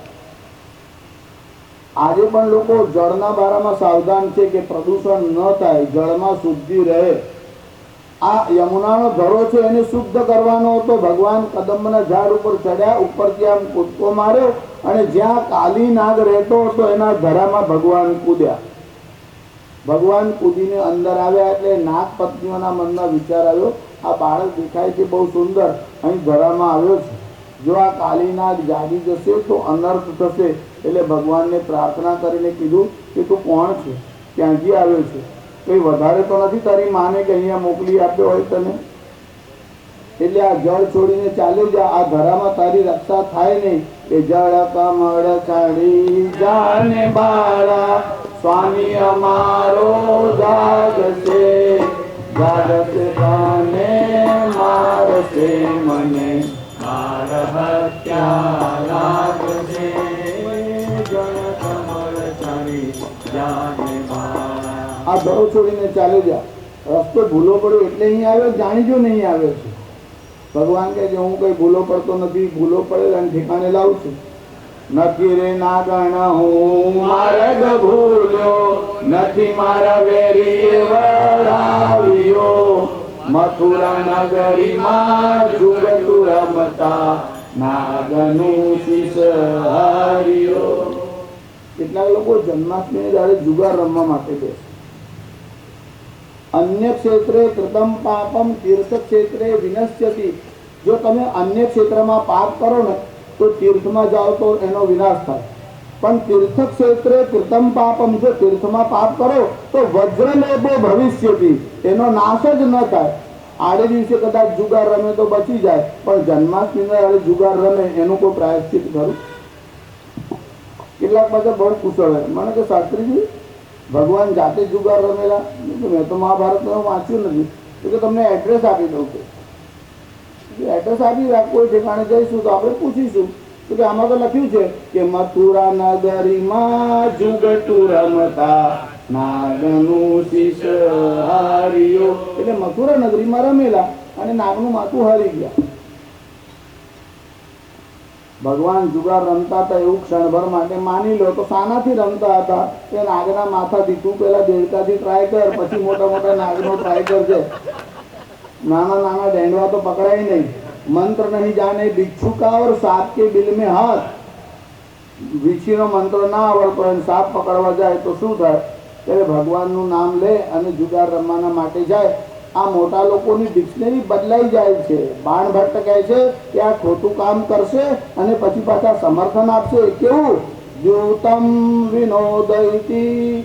જુગાર રમશે ને કહે છે જસ્ટ જોક, આ તો ખાલી ટાઈમ પાસ કરવા માટે. છેવટે રોજ રોજ રમતા નથી. એ તો કોઈ દવડા બેસતું વરસ હોય, ઉત્તરાયણ હોય ત્યારે જરા બે ચાર દાવ ખેલી નાખે. આ કાલીનાગ છે. ભગવાન કાલીનાગને મારતા નથી, કાલીનાગનું દમન કરે છે. વિષયો જે છે એને મારી શકાય નહીં, વિષયોનું દમન થાય છે. તમારે જરાક રસ્તો બદલવાની આવશ્યકતા. એક છોકરીને આઈસ્ક્રીમ બહુ ભાવતો હતો. શરદી કાયમ માટે રહે. ડોક્ટરે કીધું આઈસ્ક્રીમ ખાવાનું બંધ કરો. ન છોડ્યો. ના સાહેબ મને બહુ ભાવે, ભલે ગોળી ખાવી પડે પણ આઈસ્ક્રીમ તો ખાઈશ. પછી એનું લગ્ન થયું. પછી એની ત્યાં સંતાન થાય, પુત્ર થાય. પછી ડોક્ટરે કીધું આઈસ્ક્રીમ ખાશો ને તો આ છોકરાની તબિયત બગડી જશે. એટલે પછી આઈસ્ક્રીમ ખાવાનું બંધ કર્યું. તમારો કોઈના ઉપર પ્રેમ થાય તો આપોઆપ ત્યાગ થાય છે. એમ ભગવાનના ઉપર પ્રેમ થાય ને તો જ વિષયો છૂટે છે. વિષયોની નિંદા કરવાથી વિષયો ખરાબ છે એવું ઠરાવીને વિષયોથી છૂટી શકાતું નથી. વિષયો ખરાબ છે જ નહીં, વિષયો ભગવાને નિર્માણ કરેલા છે. આ વિષયોને કેવી રીતે મારવાના તેની યુક્તિ શાસ્ત્રકારોએ બતાવી છે. આ કાલીનાગનું દમન ભગવાને કર્યું છે. કાલીનાગને માર્યો નથી. એ ત્યાંથી બીજા ઘરામાં ચાલ્યો ગયો. ત્યારે કાલીનાગના દમનની વાત આવી તે પછી વર્ષા ઋતુનું અને શરદ ઋતુનું વર્ણન આવ્યું. પછી પ્રસિદ્ધ એવું વેણુ ગીત છે તેનો ઉલ્લેખ આવે છે. હવે આ બધા ગીતોનો વિચાર કરીએ તો ક્યાં પાર આવે? ઘડિયાળ પણ જોયું છે, સમય પણ જોઉં છું, પણ આમાં વેણુ ગીત છે. એક શ્લોક એનો બહુ પ્રસિદ્ધ છે, લગભગ બધા લોકો પાઠ કરે તેને આવડતો પણ હશે. બરહા પીડમ નટવર વપો કર્ણયો કર્ણિકારમ બિભ્રદવાસ કનક કપિશમ વૈજયંતીં ચ માલામ રંધ્રાન વેણો રધર સુધયા પૂરયન ગોપવૃંદૈર વૃંદારણ્યમ સ્વપદ રમણમ પ્રાવિશદ્ગીત કીર્તિ. ભગવાન જ્યારે ગોપ બાળકો સાથે વૃંદાવનમાં ગયા ત્યારે ભગવાન કેવા દેખાતા હતા? બરહા પીડમ. ભગવાને મોરનું પીછું ખોસ્યું છે. જો ખોસ્યું છે એટલે ઘણી વાર તમે ઓફિસમાં જાઓ ત્યારે આમ ટાઈ પહેરીને જતા હોય, પછી સાંજે આવે ત્યારે જોવા જેવું હોય ગાંઠની જગ્યાએ આમ બદલાઈ ગઈ. સર્ટિન કરીને જાય ખરો પણ અડધો બહાર આવી ગયો. સવારની દશા જુદી હોય, સાંજની દશા જુદી હોય. પણ ભગવાને આ પીછું ખાલી મૂક્યું નથી, ખોસ્યું છે. બરહા પીડમ. ટાઈટ છે, હાલે નહીં, ઝૂકે નહીં એવું. રાજસભામાં જાઓ ત્યારે જુદા અને આવો ત્યારે જુદા. મહારાજ દશરથ રાજસભામાં ગયા ત્યારે મુકુટ ધારણ કરીને ગયા. પછી રાજસભામાંથી નિવૃત્ત થઈને ઘરમાં પાછા આવ્યા અને દર્પણ એટલે મિરરની સામે આમ ઊભા હતા અને આરસાની સામે ઊભા રહ્યા અને મહારાજ દશરથની દૃષ્ટિ સામે ગઈ. મુગટ થોડો વાંકો થયો. શું જોયું મહારાજ દશરથે? શ્રવણ સમીપ ભય સીત કેસા મનહુ જરઠ પન અસ ઉપદેશા. શ્રવણ સમીપ ભય સીત કેસા. કાન પાસેના જે વાળ હતા તે સફેદ થયા. તમે કોઈ વાર એવો વિચાર કર્યો કે વૃદ્ધાવસ્થા એટેક કરે ને એટલે સૌથી પહેલા કાન પાસેના વાળ સફેદ થવા લાગે, પછી ધીરે ધીરે આમ ચડાઈ કરીને આમ ઉપર જાય, નીચે જાય, પણ સૌથી પહેલા કાન પાસેના જ વાળ સફેદ થાય. એનું શું કારણ? અમારા શાસ્ત્રકારો કહે છે એનું કારણ એવું છે કે આ યમરાજ છે ને એના દૂત જે છે ને એ બહુ સાવધાન છે અને જીવોને સાવધાન કરે છે કે કૃતાંતસ્ય દૂતી જરા કર્ણ મૂલે સમાગત્ય વક્તિ લોકા શૃણુધ્વમ. આ યમરાજના દૂત છે ને 50 વર્ષ થાય એટલે તમારા કાનમાં કઈ કહેવા આવે. શું કહેવા આવે? હવે 50 વર્ષ થયા, ડાયો થા, ડાયો થા. પર સ્ત્રી પર દ્રવ્ય વાંછા ત્યજત્વમ ભજધ્વમ રમાનાથ પાદાર વિંદમ. 50 વર્ષ થયા, હજુ પર સ્ત્રી તરફ પાપ દૃષ્ટિથી જોવે છે, બીજાનું ધન હડપ કરવાની ઈચ્છા કરે છે.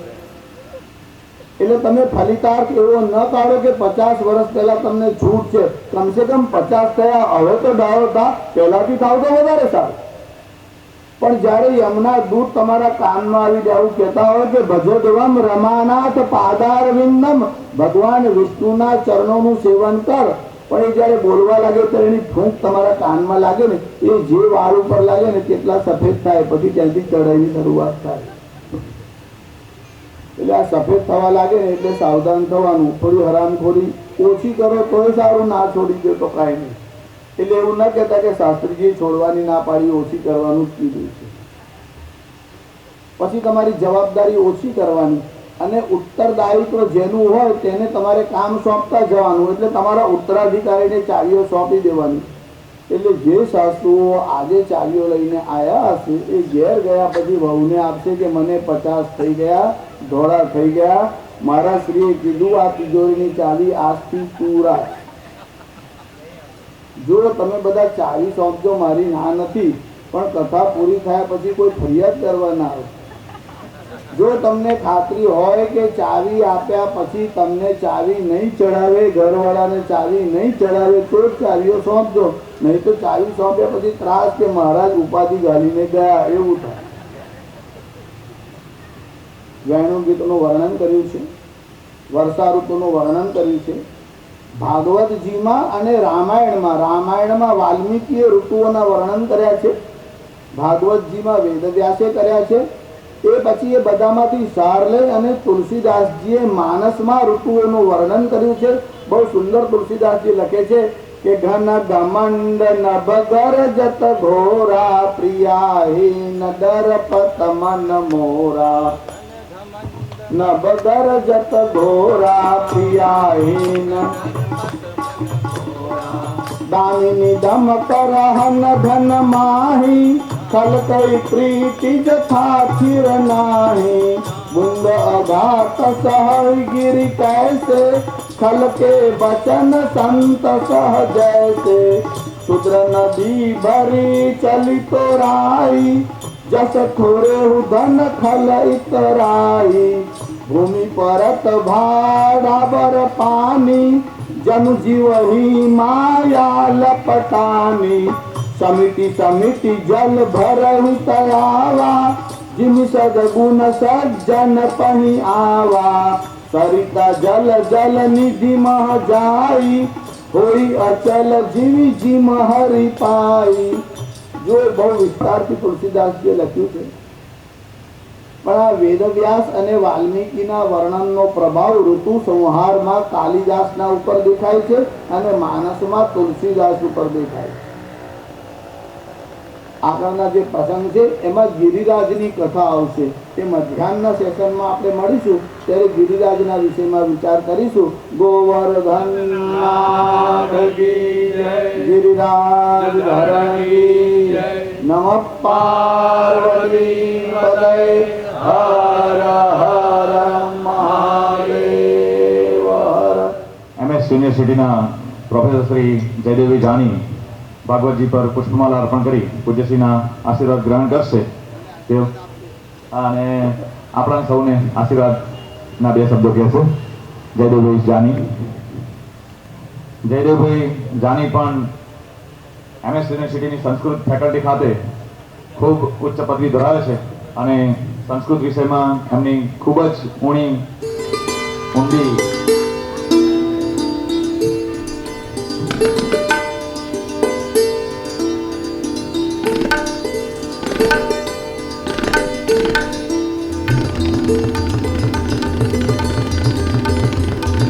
જયદેવી જાની આપણે સંસ્કૃત વિશે બે શબ્દ કહેશે.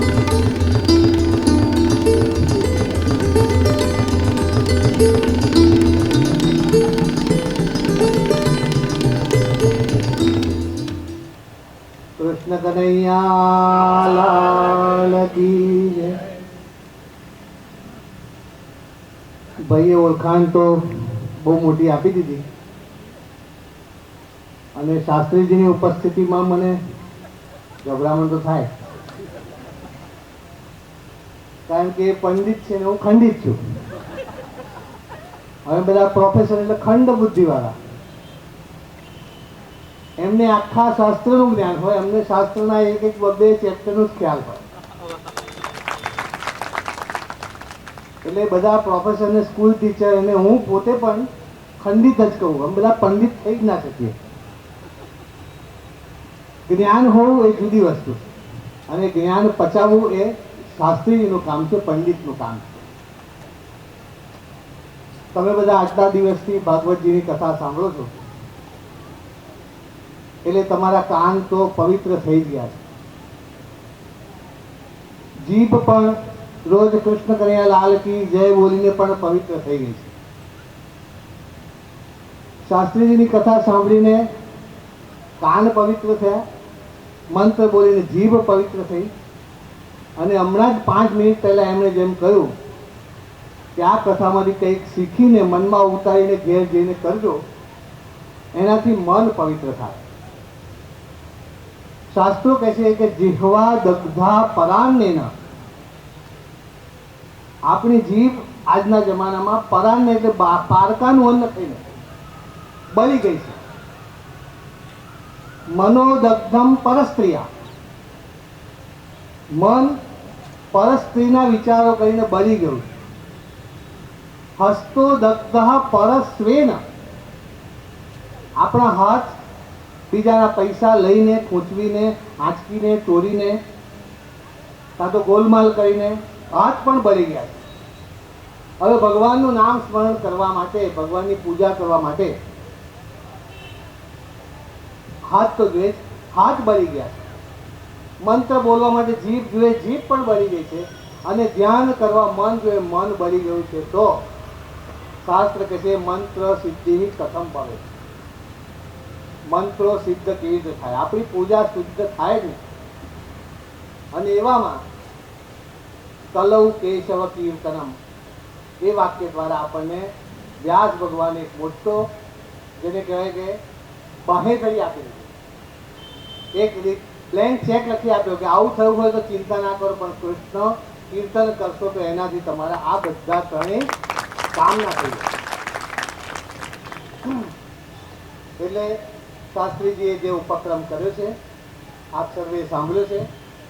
મને ખૂબ મન થાય છે આવી બધી કથા વાર્તા સાંભળવાનું, પણ અમે પેલા સહીઓ કરવા માટે ઊંચા નથી આવતા.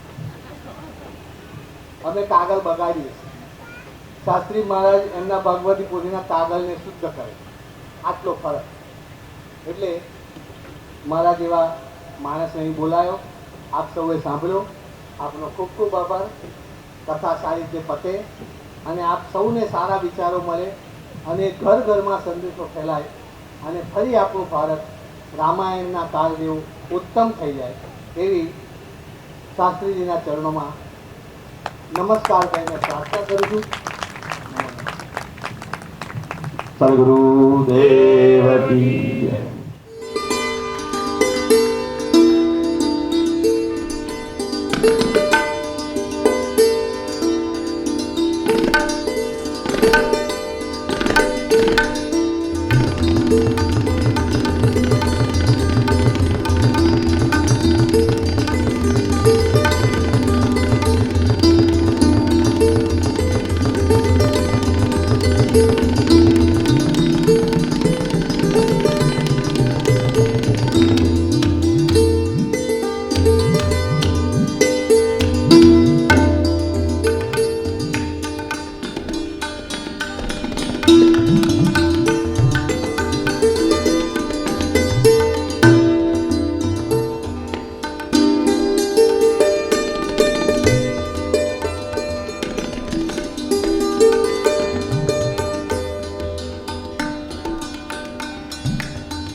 शिव नारायण की।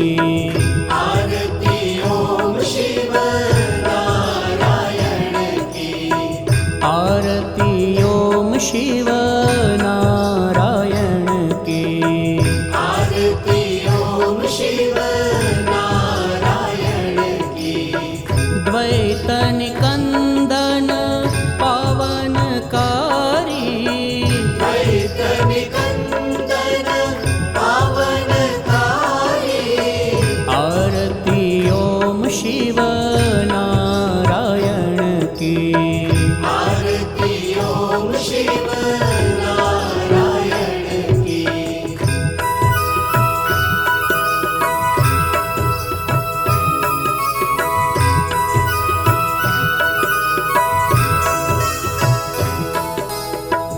विधि वसिष्ठ अरु शक्ति पराशर व्यास देव शुक गौड़ प्रभु की।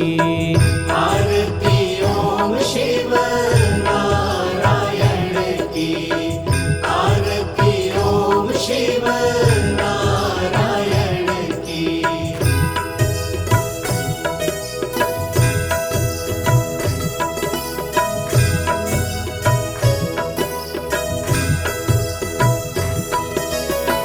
गोविंद मुनियति वर श्री शंकर मत्स्य कुर्मवारा नारायण। आरती ओम शिव नारायण की। आरती ओम शिव नारायण की।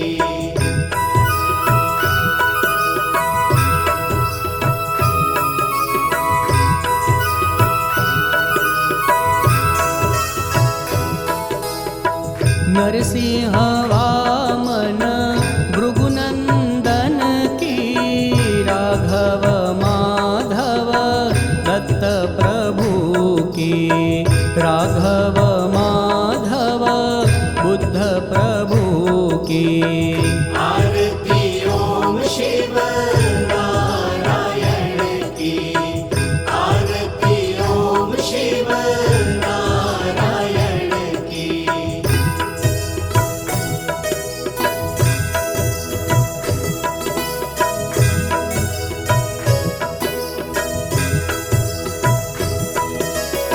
रमा उमा काली माँ शारद कली में पावन कल की प्रभु की।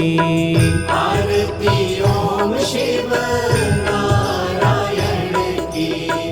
आरती ओम शिव नारायण की। आरती ओम शिव नारायण की।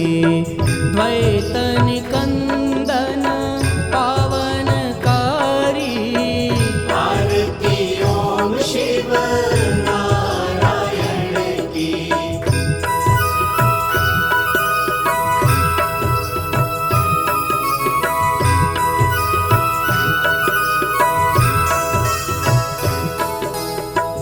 आरती यह कोई प्रेम गावे।